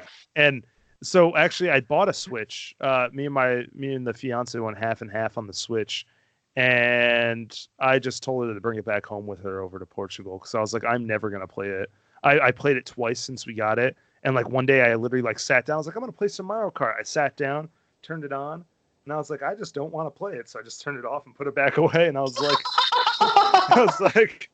I just don't want to play, even though like Mario Kart. You can emulate just about anything. Like, why even bother buying a console? True, because you can emulate the Switch was already. You can already emulate the Switch, which is crazy. Yeah, it's fucking nutty. But yeah, like me personally, I love hacking systems. I've been doing that since I was like a teenager. Like I've hacked my Wii. Really? I've hacked my 2DS. Oh my god, dude! I wanted to hack me the Switch. back. Dude, yeah, I used to hack shit all the time. Especially the fucking my Xbox 360. I modded the shit out of it. It was like it was the Elite, like the black Xbox. Oh yeah. The only Xbox that was good. The only 360 that was good. I took off the casings and stuff, and I put like a blue LED lights. I put new fans in it with fucking lights in it, so it grew up blue. It was fucking dirty. I love that fucking thing. That's dope. Yeah, no, I used to like it's like what we used to do is like, you know, it was like a huge thing when I was a teen. And plus because like, you know, back in the day when you had like, you know, I had no money and shit to pay for anything. You bought a mod chip, you would install the mod chip and like, you know, free games. I mean, nowadays I pay for everything legitly, but I still just love the hack shit. Like, I just loved like doing it. Like I'm just like, oh, like we got the Switch. I was like, can we hack it? I was like, I just want to hack it. Like the 2DS. That's a big thing with like the old, like the classic games that are being remade. And the iPods too. Yeah. The jailbroken iPods. That used to be a big fucking thing. Yeah, for real. No. With the remade games, the retro consoles. We did that to my brother's. My brother got the PS Classic for $20. And dude, like we hacked it like in one night and like there we go. Like completely like changed the whole system. Took like 2 seconds to hack. Like why even bother? Yeah. Thanks. Yeah. For real. But like I've always just like that's always been my thing since I was a teen. I remember hacking the Wii for the first time, like opening up the system and like fucking like putting the chip in and being like, yeah, dude. I was like 15 years old. I'm a fucking hacker now. Yeah. I'm a hacksaw, bro. Fucking hacksaws. Yeah, no. I love that shit. And that's literally the only reason like I'll get a console. Like my 2DS, I literally hacked it, popped on some homebrew. I haven't touched it in like a year. I'm just like, I was like, it'll be fun at some point to screw around with again when I'm into it. Yeah. Yeah, that's on my last phone, I downloaded an N64 emulator. Downloaded all these games, was so stoked to play it. Played it for maybe 20 minutes, and then I haven't opened that app up since. And that was like 4 or 5 months ago. Jesus Christ. That was on the old phone, the fucking LG phone. Oh yeah. Now I got the new Galaxy. Like, why go through all that work? Yeah. My brother, dude, I remember my brother was mad stoked about that too when he got his like first Android phone. He put like all these emulators on it and shit. Had like all these games, and then was just like, "Yeah, I'm done with it." Like, I was like, I just don't feel like doing it. Honestly, the only emulator that I would put on my phone is like a Pokemon one, like the old school Pokemon shit. Yeah, Pokemon Red or some shit like that. Pokemon Red. My favorite was Safari. I loved like fucking it was like fucking what was it? Fuck. Oh my god. You know, I just had a conversation with my supervisor the other day about how much he loved Pokemon Snap, and I've never heard anybody ever say that they loved Pokemon Snap. That's a fact. Ever. I was like, seriously? people actually enjoyed that game? I feel like back in the day I did enjoy it, but I think it's just probably because my brother enjoyed it way back in the day. Well, people still speed run it. People speed run the shit out of it. Still. Yeah, I've watched videos on like fucking like people speed running it. That's another gamer YouTube that I watch is Summoning Salt, and he speed runs. About, I love speed runs, dude. Speed runs are lit. Speed runs are insane. But yeah, like I definitely watched like a world record progression of like speed run of Pokemon. Pokemon Snap. And it's insane that people can speedrun it. Yeah. Okay, I'm back. Hold up. I'm back. Everyone kind of like shit out for a second. I was like, where did everyone go? Where the fuck did everybody go? You're like just this flat like image of just you just going, for me? That's all it is to just you. It's like, really? So like I'm not even doing anything? Still coming in good. No, you're just moving. Okay, cool. You're just sitting there still. Interesting. Yeah. Shit. Yeah, because I mean now I'm moving. I see you guys moving, but like for a second, everyone just like there was no audio, no nothing. I was like, where'd everyone go? I was like, if there's anyone to blame, it's probably me. My internet connection is terrible. Fuck Spectrum. Just gonna put that out there. That's a fact. Fuck Spectrum. When you said it, dude.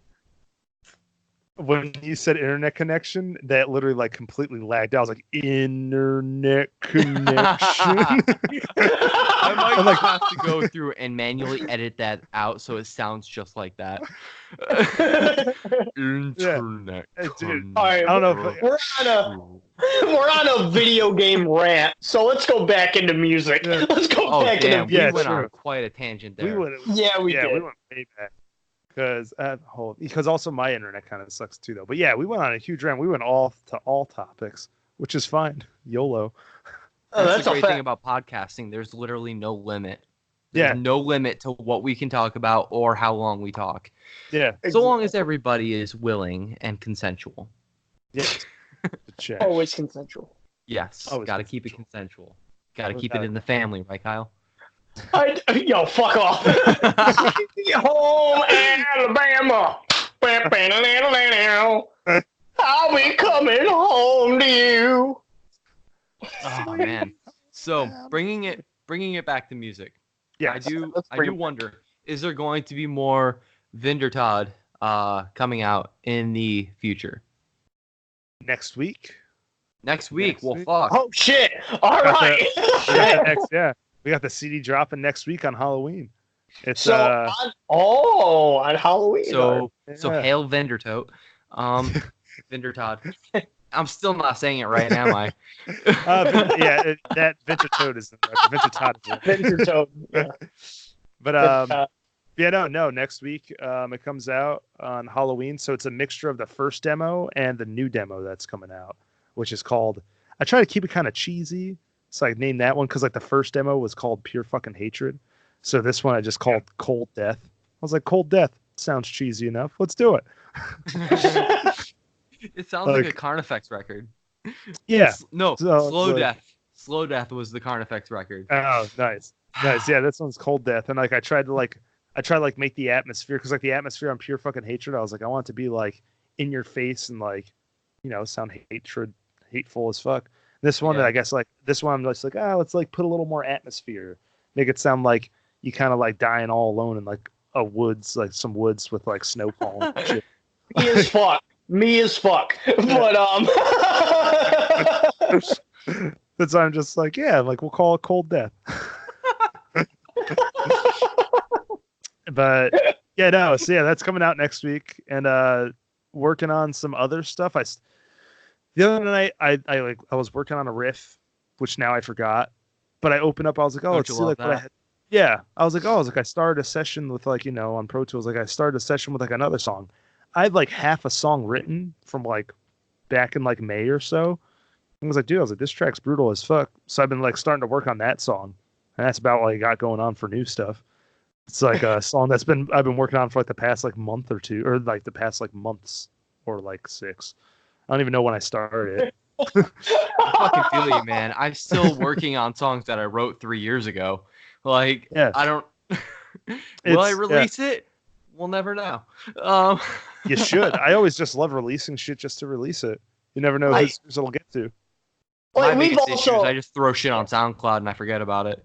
Like, whether it's done or not, I just throw it on SoundCloud. Just one day, I'm just like, I feel like just throwing this up here. Fuck it. Yeah.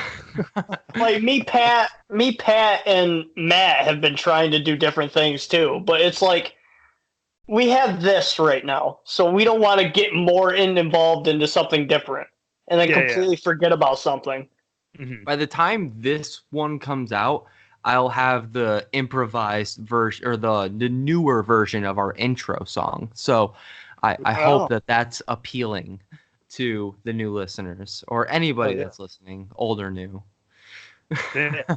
Because like if you go into like our to one to however episodes, like the first few episodes. Yeah. It was like a 2-minute long introduction song. It was like a minute before and a half. you get to a talk show. Like, damn. It sounded dope. But it was just way too long. Yeah, way too long for an intro. Neil, the original version of that song was 4 minutes long. Damn. And cut it in half. It was lit. Yeah. It was lit as fuck too. But we don't need that long of a fucking intro. 30 seconds is still pushing it. It needs to be like 15 seconds. Yeah. I'm pretty sure you can make something in like 15 seconds that would sound dope. It just needs to have all that hype and sound like we're about to talk about metal, but literally the introduction is techno metal. Like, I don't know how to do anything else. Maybe I might. If I could write that like a sick ass breakdown, maybe I'll send it over. A 15-second breakdown. Oh fuck! Oh fuck! Neil's about to write us a sick ass breakdown. Like I actually know it right now. It's like do do do do do do do do do do do do do do, and then like do do do do do. The New Music Podcast. Dun, dun. Dun. Okay, so I'm sure people by now have either picked up on it or they haven't. But it's actually a rip of the song "If You Can Ride Two Horses" by Asking Alexandria. It is actually the MIDI for it. The MIDI for it is literally an Asking Alexandria part. But I have definitely improvised it to the point where it is not recognizable unless you really know that riff. Yeah, I do, and I actually noticed that, but I didn't want to say anything. I was like, you know what, I'm just going to let it ride. I'm straightforward about it. I won't fucking lie. I just swapped out all the fucking instruments except for the drums. Yeah, I mean, fuck it. I mean, the MIDI, I definitely, I've definitely done that with, let's see, Diplegia. We did a cover. We did a cover of Zaster's, one of Zaster's track, one of my favorite black metal artists. But we found the MIDI for the song, and I kind of just like popped it right in there. And I was like, well, it's like we're covering the song. Might as well just use the MIDI for it. It's not like we're going to make any money off of it. Yeah. Put up for like a free download. Not like we're going to make any money. I was like, I'll just use the MIDI. As long as you don't say you're trying to make money off the track, they can't really sue you for it, right? Yeah. Put it up for a free download and shit. I even talked to Zaster like directly. I was like, hey man, we're putting out this cover. I was like, is that cool? I was like, if we put it out, he's like, I could give two shits. I was like, sweet, thanks, guy. Like honestly, I think that's how covers should go. Just talk to the people, be like, hey, I'm making a cover for you guys. Just is that okay? Mm-hmm. Like, honestly. Yeah, most def. Or like sometimes you gotta talk to the label, but I think Zaster's bought out all of his music from the labels that he was on. So he was like, yeah, dude, I don't give a shit. I was like, sweet, sounds good. It's kind of like the same thing with like because me and Pat, I've actually talked to Pat about covering a Jared Dines song. You have. It's been a minute since we've even broached the topic. I know. Fucking Gaze Into the Iris. It's off of his actual EP that he made by himself. I actually have the album and it's signed.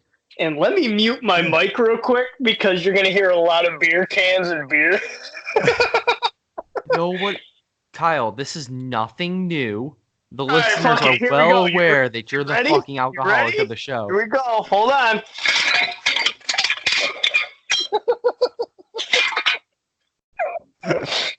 I told you. Fuck, where is it? Honestly, and I was feeling like an alcoholic because I slammed 3 beers since we started this.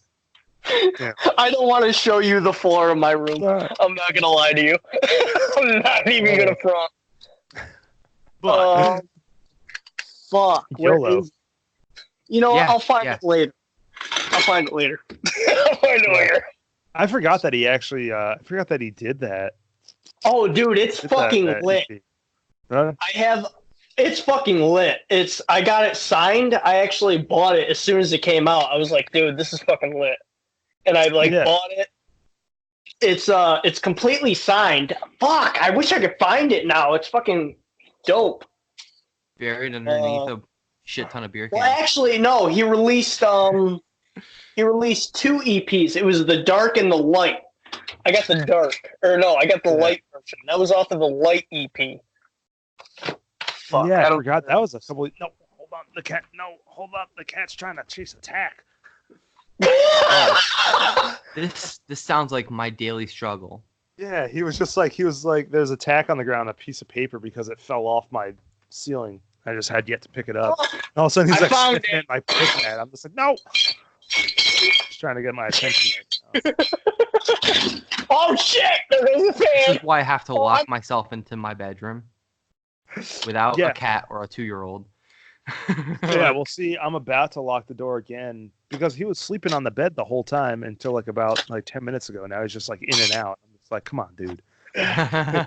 Choose what you want to do. He's gonna sleep if I'm being honest, I'm sure the viewers appreciate all the time that the cat gets on YouTube. I found it. Probably, yeah. I love my son. That's my boy right there. Yo, that is one of the most interesting things about your Facebook feed is the fact that you refer to your cat as your son. Yeah, he's my son. I even got him tattooed on me. I do have it right here. Ah, snap. And boom. Snap. That's actually probably worth some cash, honestly. I don't know how much it's worth, but because I don't think he signs it anymore. Does he even sell it? Oh, I don't know about that. I don't know if he signs it or not. Yeah. Or fucking sells it anymore. Yeah, so it's probably way out of print. I imagine if it's way out of print, it's probably worth some cash. Probably now. Now I gotta fix my fan that fell and fucking broke everything. Fucking wet.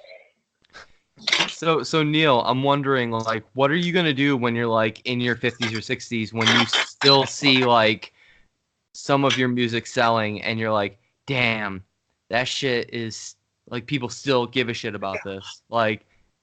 Is that gonna feel awesome or not? It'll be pretty awesome. It'll be pretty. I'd definitely be pretty flattered if someone brings it up and be like, "Hey, remember SpongeCore, man?" Be like, "Yo, sick." That was 20 something years ago. That's 40 years ago.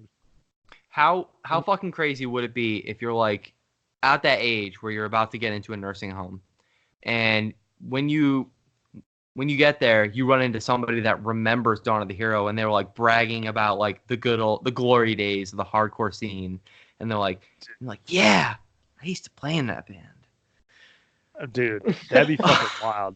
I would literally just probably sit down with them if they're trying to reminisce about old school days of the hardcore scene. I'd just be like, yo, man, we're about ready to sit here for the next 2 hours and just talk. Because that's a fact. Get me on going about music. Neither one of us can walk away. Yeah. Yeah, seriously. Yeah, dude, because, oh my God. I can go off about music sometimes, even with a fiance. I remember one time we were drinking some wine, and I think I went on an hour-long rant about how much I love Zaster. And she's like, I get it. You like Zaster? I was like, I fucking love this guy. I fucking get it, okay? This is why, and because I've been married to my wife now for maybe 3 years, this is why we don't breach the topic of music. Because, she gives me shit for thinking the only band she's into is Motionless in White, even though I know she likes more bands than Motionless in White. I just like to, poke the bear sometimes. Oh, yeah. Yeah. I definitely sometimes, we'll go back and forth with each other sometimes because I love black metal that's like super fast, melodic, like crazy and shit. And then she is a huge fan of doom metal, and doom metal's like slow. Oh my like, god. That's actually the first time I've ever heard somebody like doom metal. Oh, she loves doom metal. That's mostly what she listens to is doom metal. And I'm just like I'll just like listen, like we'll get in the car, I'm like throwing on some fucking black metal with like crazy blast beats and shit. And she's like, can we listen to something that's not black metal? And I hand it over and it's doom metal. Hand over the chord and she's like pops on doom metal. I'm just like, this is good, but like I'm just not into it. I was like, it's too slow. That shit's just like, if I'm being honest, doom metal is great for meditation purposes. Other than and that, there's some doom metal. I can't. I don't fuck with doom metal unless I'm meditating. Me either. And I haven't meditated in like 3 years. Yeah, there's some doom metal that I really like the band Warning, like that. Their last album they put out, Watching from a Distance, is like an absolute masterpiece. Fucking amazing album, but like I don't know. In general, some doom metal, I'm just like, eh. Like I don't know. Everyone rants and raves about Sleep. I'm just like, yeah, they're called Sleep because that shit puts me to sleep. They should rename Tool to Sleep. Yeah, they should because I mean, Tool's okay, but also Tool is okay. They're like I love and I hate them, kind of. Yeah, because I don't like Tool, so I can't say anything. I don't like Tool at all, so yeah, they're like half and half with me. Like there's some really good Tool songs and then some stuff that I'm just like, meh. It's like it sounds like Tool. Very literally just like, yep, that's Tool. It's funny when I listen to people who are super stoked about Fear Inoculum, and I'm just like, yeah, that first song doesn't even get you a third of the way through. That first song is 10 minutes long. Like, how do you? Yeah. You're like, are we done with this album yet? And they're like, no, we're still on the first song. Yeah. Dude, it's like the same thing with that fucking Infant Annihilator fucking album, the purple the album before this album. Oh, yeah, it was like no. It was like it was like 16 minutes fucking long, and I was like, holy fuck! It's good. Even Shadow of Intent has like a 11-minute long song that's just right in the fucking middle of the album. Yeah, and like long songs are dank. Because I mean, shit, I used to listen to Opeth religiously, and like there you go. Like, talk about long songs. Yeah, 10 minutes plus for like most of their songs. But I think as I became less of a metal elitist, I started kind of preferring like 3 to 4 minute long songs. Shit, even give me like a 2.5 minute pop punk song, and I'm down with that shit. I love me some pop punk. Yeah. God. Yeah, but yeah, there's definitely some shit that's just like too long, and then like Doom on top of it's long. Like the songs are like 16 to 20 minutes long, and then it's just slow, and I'm just like, if I'm like sitting there doing something like just like scrolling through the computer, maybe, but like background noise. Yeah, if I'm like working out or driving or something like that, like I want fucking like some fast shit that gets me like hyped up to like yell at other people. Facts. Especially when I'm going to work. Fuck yeah. Yeah. I want to be hyped up and be like, blast beats going. I'm just like, get off the road, asshole. Exactly. That's Kyle in a nutshell. That's fact. I don't ever get much road rage at all. It's only if I'm in like a really congested area, which is why like I never drive to New York City. That's the only time I get road rage. I'm a very fucking aggravated person. When it comes to road rage, I'm fucking terrible. I am terrible. I don't know. There's happened like very few times where I've been like, come on, fucking asshole, blah, blah. But like, it's only like I said, if I'm like in like congested areas, usually if not, like the classic, I saw it on Reddit. If someone's being an asshole, instead of like flipping them off, just give them a thumbs down. It just shows that you're disappointed in them. It's like, damn. I like that, but my usual response, because I did Uber and Lyft for so long, like I honestly, since I started Starbucks, I don't do it anymore. But I just smile and wave at them. Like, don't even give them the satisfaction of knowing that they've pissed me off. I just let them think that like I'm still in a great mood no matter how fucking pissed off you are. Yeah. Like, hi. How you doing? Hi. Thanks for being an asshole, but like, hey, what's up? Thank you for being my asshole of the day that I get to laugh about with the guy in the back seat. Yeah. True. Yeah, that's true. That's a solid way to look at it as well. Just give them a laugh and a smile and be like, "Thanks for being an asshole, haha." Yo, what up, guy? That guy's a dick. Like, look at this guy trying to ruin my day. Look at him. He's trying. Yeah. He's trying. Meanwhile, my passenger's sitting there listening to the like most crushing instrumental deathcore. Because like when I Nice. drive Uber and Lyft, I only listen to instrumental because I don't want to put them through the straight just everything else that I listen to. So Damn. Minus that one day with Infant Annihilator. When the Infant Annihilator when that album came out, it was the same with Shadow of Intent and the same with I Declare War. But it's occasionally there's just that day that like new music drops and you just suck it up. Yeah. Want to let you know. Just want to let you know before I press play, you're gonna hear some shit you've probably never heard in an Uber or a Lyft. So if you don't like it, I will pass you the virtual aux cord, which is basically Bluetooth. Yeah. And they never give a fuck. Nice. That's solid. Yeah, honestly, if I was an Uber or Lyft driver, it'd be really hard to try to not listen to black metal while they're rocking around. Although I do love country music, so I'd probably just pop on the country radio. Yo! What? Dude, I love country. Okay. I have been holding on to this question the entire fucking time, and now's the time to ask it. When are you gonna drop a country record? Dude, I don't know, but I hope I do sometime in my life. I have talked about it. If you want, honestly, I'll come over to your house and we'll record a country album. I'm not gonna lie. Fuck yeah. I'll fucking do it. Country. I love shitty like arena country, like bro country. That's the shit that I love. Like Johnny Cash, George Strait. Like, nah, throw that shit out. I want like that new age bro country. That's my shit. Like, I don't know. It's so catchy. It's so catchy. And I used to hate it until I started working at my current job. And the guys, like, so I work with mentally and physically disabled individuals. And the guys, they all like country music. So when we drive around, I just pop on the country music station. And I hated it at first. I was like, I can't take this shit. But I think the more it like got beaten into my head, I was like, yeah. I was like, pack a lip, drive my truck. I love this shit. Yeah. Well, my problem is I like the old country music. Like when I was a kid, I like the old country music. I can't do the new country music anymore. I can't, because the new country music is garbage. Yeah, let's do a country hip hop record. Because fuck it, why not? Country black metal album. Oh my fucking God. Kyle, we did a joke about this because there was a song that was about the sun. Jesus fucking Christ. Staring at the Sun. It was a country song that had corpse paint in the music video. Really? And yeah, I can't remember the name of the fucking song right now. I'm not going to lie. I have no idea what you're talking about. I want to say it was something like Staring at the Sun or something like that. But yeah, and it stirred some shit up. They were like, corpse paint in a country song music video? What the fuck? I kind of want to look that up. But if you listen to the old country, it's so fucking suicidal and shit like that. It is the most emo fucking music out there. Facts. Yeah, true. Very true. But I don't know.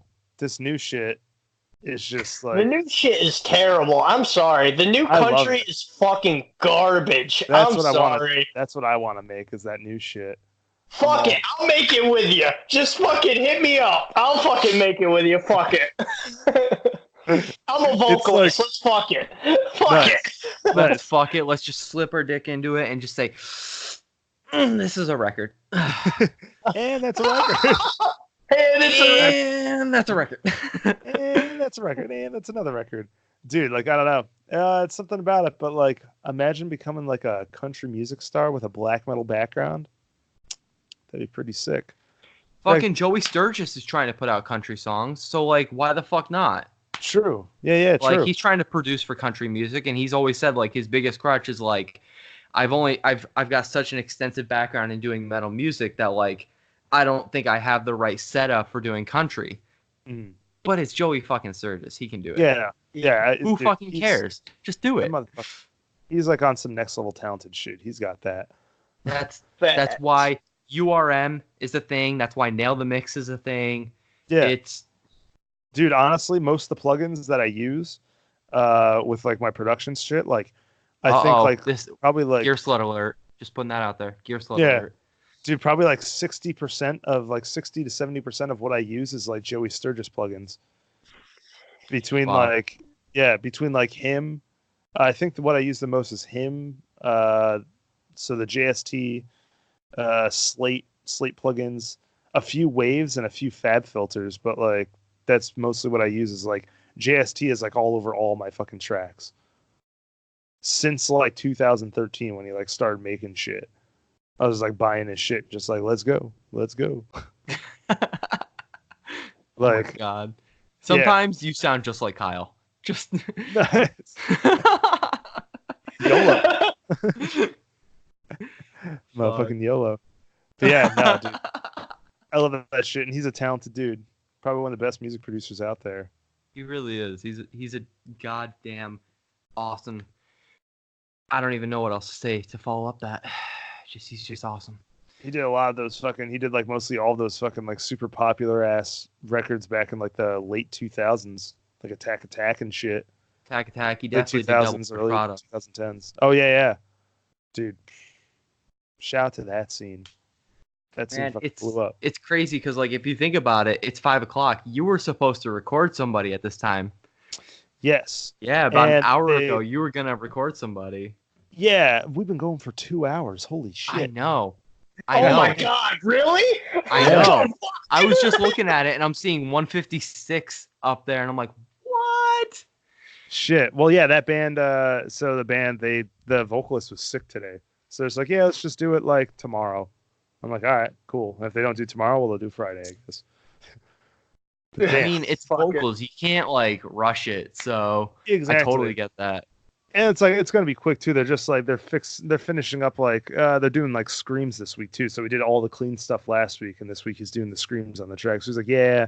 He's like, I have a bad sore throat. I'm not gonna try to scream on that. I was like, yeah, that's a good idea. Don't do that. Not trying to be sick on the record, even though that would stay sick. Shut the fuck up. Yo, Kyle gets so pissed when I drop puns on the show. Shut the fuck up. At this fucking point, people do it at work all the fucking time now. The Instagram is basically all my sense of humor with my puns and the memes. You're gonna have to start getting on your meme game if you want to keep up. Yeah, dude. Life's all about memes nowadays.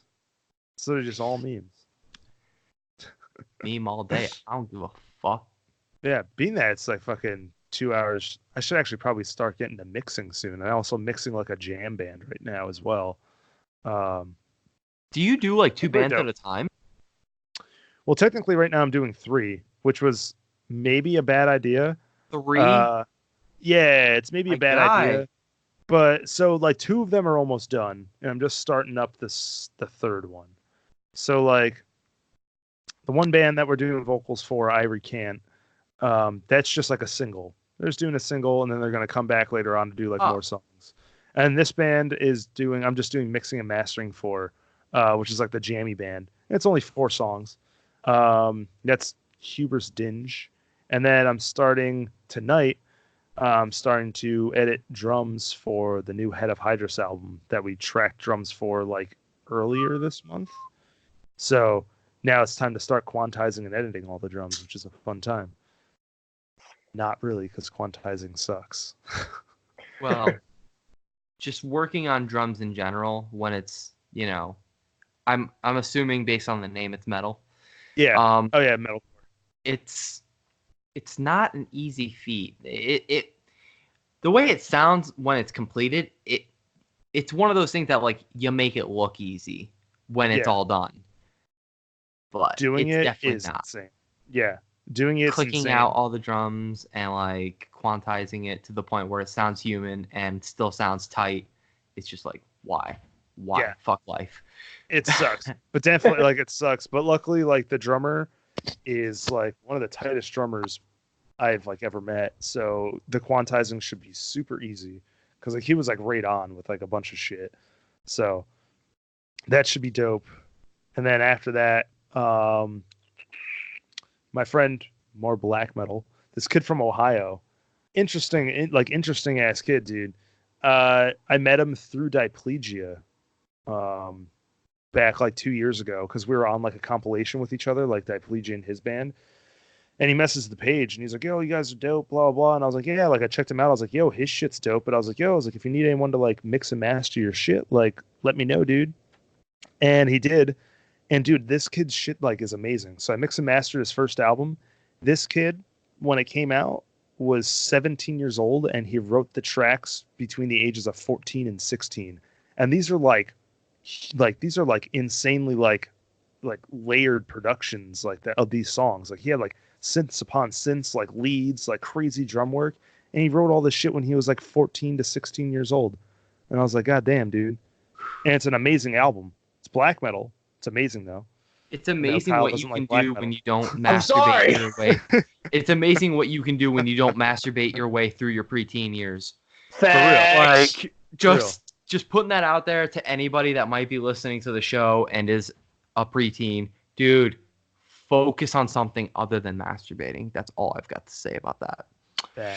Honestly. Like, yeah, this kid did, and he makes some amazing music. And he sent me like part of the stems for the new album that he's working on that's coming out sometime next year. But so I've done like all of his mixing and mastering. So it's like, sweet, let's get started working on that. It shall be dank. All right. There's a lot of shit going on. Damn, it sounds like you've got a lot going on. Oh my God. Busy, dude. Busy as fuck. It's fun. So, speaking of busy, we don't want to take up too much more of your time. Pat, I got a real quick question. Was he at the hardcore show Neil? that we went to? Yeah. I don't know. Which one? It was with Downswing. It was Downswing, fucking Kawaki, I believe that band. Oh, you're talking about Kaonashi. Yeah, Kaonashi. Was that the one that was at the Fuse Box? At Fuse Box. Yes, it was. I wasn't there. Nah, I didn't go to that one. I've seen Downswing at Chrome before. I swear to God, I thought it was you that fucking Pat talked to when we went in immediately. I can't remember who the fuck that was. No, I'm telling you, man, that was Anthony. It was Anthony. I went up to, I was like, what's up? How's it been? Haven't seen you since the I Am Demise days. Like, I don't even know if that's even the right band. I Am Demise. No, I think it was Abandon Me. Or Abandon Me. Yeah, Abandon Me. Or Less We Know was also another one of his bands. Fuck, I still don't understand how I got through playing bass for a set with that band at that old coffee shop in Troy. What the fuck is that place even called? I don't know. Wait, you played bass for Abandon Me? Yeah, like for one show. Show. I filled in. All I did, I literally sat there and I strummed on the open note like the whole fucking night. I'm not even joking. I'm not even joking. Like, that's all I did was like pretended I knew what was going on and just kept hitting open notes. Yeah, that's amazing. Fucking amazing. Oh my God. It's that coffee shop in Troy. I don't fucking remember what it's called. Oh, wait. Oh, God. Oh, God damn it. It's the one that's near the pawn shop, right? That one. It's like super downtown Troy, like where the fucking where the farmers market is and all that shit. I don't know. Look, I know the place that you're. I don't even know why they had a hardcore show at a coffee shop. It's like weird. That's an open mic night type situation where people bring an acoustic guitar, sing a couple cute little songs, and then like they leave. Yeah. Like hardcore bands. I don't know, man. I know the exact place. That was a night. What places that you're talking about? I can't think of it because I had friends that sounds wild. Sounds like a wild ass place to play a show. To play a fucking hardcore show and pretend and like not try to be too like heavy at the same time. Yeah. It's like, we can't play our music too loud. We can't like there wasn't even a real stage. We were just in the corner of the store. It was fucking awkward, is what it was. That sounds wild. I think you don't even care. Still had fun. Dude, Like, I think the most awkward show we ever played with Dawn of the Hero, it was up in Queensbury at a VFW. We just knew it was like a music fest. Like, Yeah, it was a I music know fest. exactly what fucking I know exactly where the fuck that is. Really? I know Dude, it was like a exactly benefit show. where that is. Yes. wait, was it like one of Yeah, those? dude, it was I'm having a vague recollection of it, but it was like one of those like Christian events where you couldn't swear. oh, I can't. Oh, I fuck. think so, but the thing that it was like, so we just thought it was like it was a cancer benefit show, and like we walked in there, and like there was like maybe like 6 or 7 bands, and we were one of them. We walked in there, and there's a bunch of like grandparents and like little kids and shit. Oh, We're just like, no. like, oh, shit. And like we're just like kind of sitting there, just like I'm just like, Kyle, I don't know how we're gonna do this, man. And he's like, we got this, don't worry. And so like the 2 bands, we were like the 3rd band on, I think. And like the 2 bands before us were like they're like indie, like really soft bands and shit. And it's like we got up there. Dude, Kyle actually had like one of the greatest like things. He was like, "Yo, what's up?" He's like, "So we're gonna be a lot heavier than the last 2 bands that we're on, but we're all here for a great cause.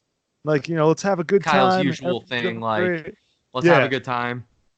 Yeah, like let's have a good time. He's like, we're all here for a great cause. He's like, we're Dawn of the Hero, and like we rocked out, and like all of the grandparents and the children just like went all the way to the back. And like, the younger kids like came forward, and I was like, sweet, that's cool.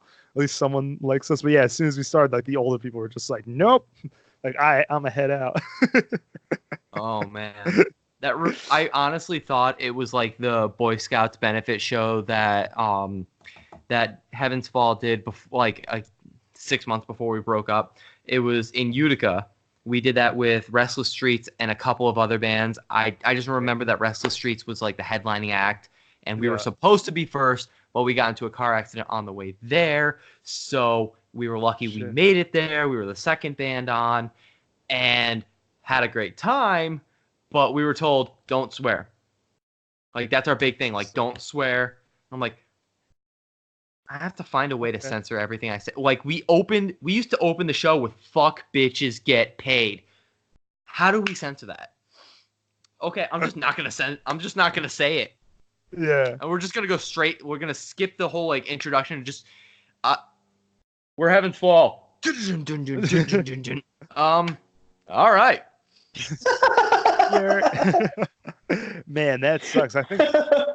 I think we played a no swearing show either one time. I can't remember where it was, but yeah. Like I got nothing against like Christian.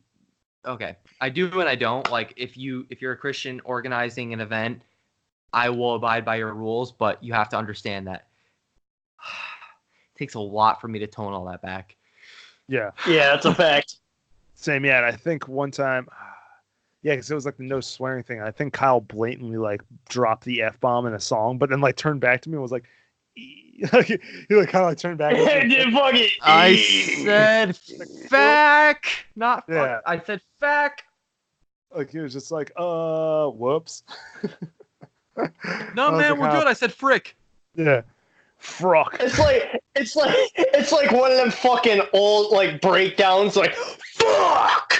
It's just like dun dun dun dun dun dun. And he just kind of turns to you like, yeah, like I did it. I did the thing. I did the thing I wasn't supposed to do. The one thing we weren't supposed to do, I did. You had one fucking job. Yeah, my one job is to sing. Oh my god. Yeah, dude. Oh, fun times, dude. I kind of miss playing those shows back in the day. VFWs and shit. Dude, how long's it been for you, Neil? Since I played a show? Yeah. 2017. Okay. You got me beat by a lot. It's been like 6 years since I've been on stage. Probably 7 years since I've been on stage. Damn. Shit. Yeah, Heaven's Fall was the only band I ever got on stage with. Oh shit. Did you guys ever actually everything else? We did release stuff. It was like the 2011 demo. And then we went all the way up. I can't even fucking remember where we went. We drove 2 hours north to just get into a wreck that literally totaled the band van.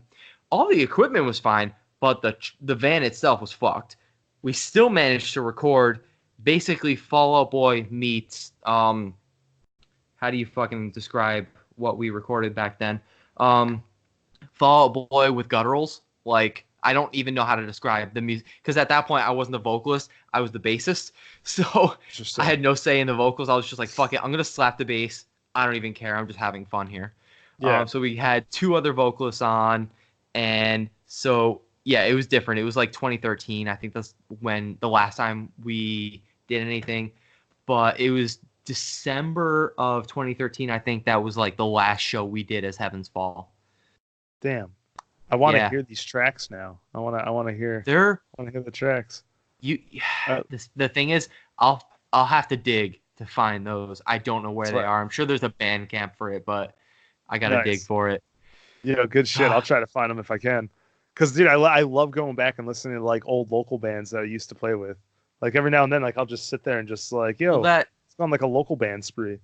Well, that original, like that night that we did that show together, that's still up there. Like my sister actually recorded them on her phone. And don't get me wrong. Okay, I'm gonna be straightforward with you. The recordings are atrocious because they're done from a cell phone from 2010. Like 2009, 2010. Yeah, that's gotta be fucking they're gonna garbage. be the worst recordings that you can imagine. Worse than a Nokia in a cave. Like, they were bad. That's really bad. But but they're out there. You can find them. Yeah, I still want to find them. I'll go to YouTube and scour around. I think if I just like text my sister, she'll send them my way. Nice. But if you want to listen to stuff that actually sounds like I quote unquote sounds good that I've done, was the Dead on Sight EP that we did in 2015 or 2016. It was the We Are the Monsters EP. It's cringy, but it's good if you like old school, like Creatures era Motionless in White. That's the best I've ever done. Nice. Now I'm trying to do like Ghostmain type hip hop stuff with like trap metal shit. So we'll see what happens. Well, like it's crazy. It's crazy with like, because me and Pat have like kind of we've always wanted to do something together and we haven't done it. Because you would rather do it all yourself, Kyle. All right, chill out. Well, those were your words, man. Those were your words. Well, I wouldn't say like, I mean, yes, you're right, but no, you're wrong at the same time. I'm right, but I'm not. You know what I'm saying? Yeah. Like, he's not a metalcore guy. I'm a super metalcore guy. So I don't like to admit that my vocals are really only good for metalcore. I want to do shit other than metalcore because I've done so much metalcore. Because I'm more of a clean vocalist and he's harsh. I can do harsh, but not like Pat. Not like Pat. Yeah, true. So, I mean, shit. Maybe you guys should do something with each other. I mean, hey, if you want to help, I'd fucking do it 100%. I'd do it 100%. Well, Neil, I'll send you some of my demos. Yeah, send it over, dude. I'll take a listen. I'll definitely take a listen and see if there's anything I can do. Everybody from YouTube that's gonna watch this, leave a comment. We'll fucking, if you want to see this collab, we'll fucking do it. I don't care. I'll do it. Try it. It'll be called the NuMusick EP. NuMusick EP, yes. Yeah. Not bad. No. Yeah, no, I definitely, like, if I have time and shit, like, I would absolutely try to see what I can do and help out. All right, Pat. We need to. We have to do it now. All right, There's no question about it. All right, Pat. I mean, come on. Neil from SpongeCore said we have to do it. Yeah, yeah. There is no question. No, we gotta do it. It's like a triple. It's like a triple dog dare. We have to do it now. Do it. Get it done. Yeah, you can't do it now. You got to do it. Make it happen. Both of y'all. All right. We'll get Matt involved somehow. Somehow we'll get Matt. We'll message Matt. By the way, Neil, I know we've mentioned Matt like a handful of times, and you haven't met the guy. Yeah, he used to be on the show. What happened to him? He just voluntarily opted out. Oh, snap. It wasn't as much fun for him. Yeah. I mean, Don't get me wrong, we still get along outside of Yeah. the podcast and everything. He still helps out behind the scenes. For Christ's sake, he's my damn son. He's my damn son. This is what I mean, Neil, when I say that you two sound so much alike sometimes. Yeah. Because he calls Kyle his son, or he calls Matt his son. Yeah, beautiful. Beautiful. Fuck it. Man, some people are just your son, like my cat. That's my son. He's in the other room. He's probably sleeping in his apartment. Yeah. I got him one of those. I got him those little things, like one of those little things for like $5. It's like a little like structure for them. I know exactly what you're talking about. Yeah, like a little like play block. Yep. For him. Yeah. I call it his apartment. Just hanging out in his apartment. All right, so we're gonna do that. We're gonna try it, Pat. We're gonna try it. We're gonna do it. Gonna build an apartment for a cat. No, no, Patrick. All right, it's on. So at this point, it's getting to the point where we ask if we have any other questions for Mr. Neil. I do not. I do not. I'm fresh out of them. Not gonna lie. We've had a great time. Oh yeah, within the past two. We're past 2 hours now. Going on 2.5. Yeah. Shit. It's been a long Trust time. me. Like we've had guests on that have gone this long, but never for an interview. An interview has never like spiraled off into just random tangents. The closest we've ever gotten was Andrew Patterson. Yeah. Andrew was close to an hour. Damn. Andrew was an hour. Andrew was an hour and like 10 minutes. You think I'd know that because I'm the one that uploaded everything. But, yeah, seriously. Yeah, it was a good fucking time. Damn, good shit. We're at 2 hours and 20 minutes. Damn, that's double. Let's see here. Double time. It's 2 time. 2 time. But yeah, right. I should probably get on out of here in a few anyways as well. So I gotta do some mixing and shit. Oh, on the good old grind. Shit. This is the part of the show where we ask Neil, who do you want to shout out? Who do you want to thank? Now I feel on the spot. Shout out to you guys for letting me be on this.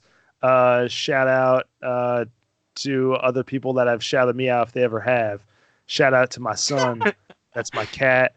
Shout out to I don't know. Shout out I guess to Life for letting your boy be here. Thank you to Life as well for letting me be here. I should probably thank my parents instead. So I'll thank my parents for having me be here. And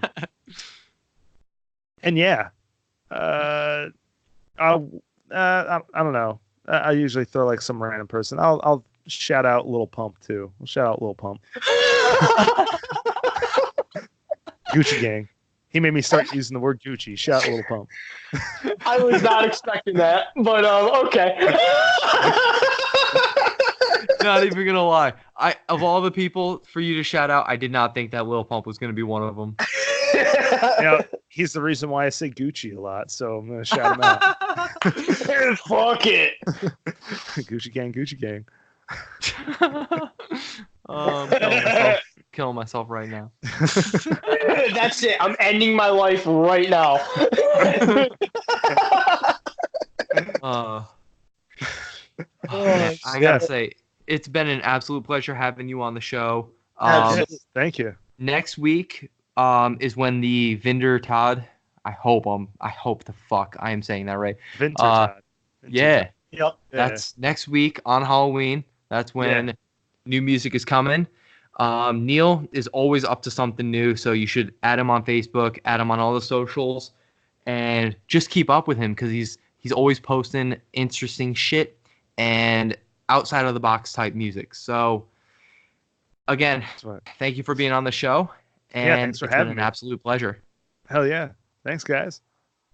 All right. No problems. Peace.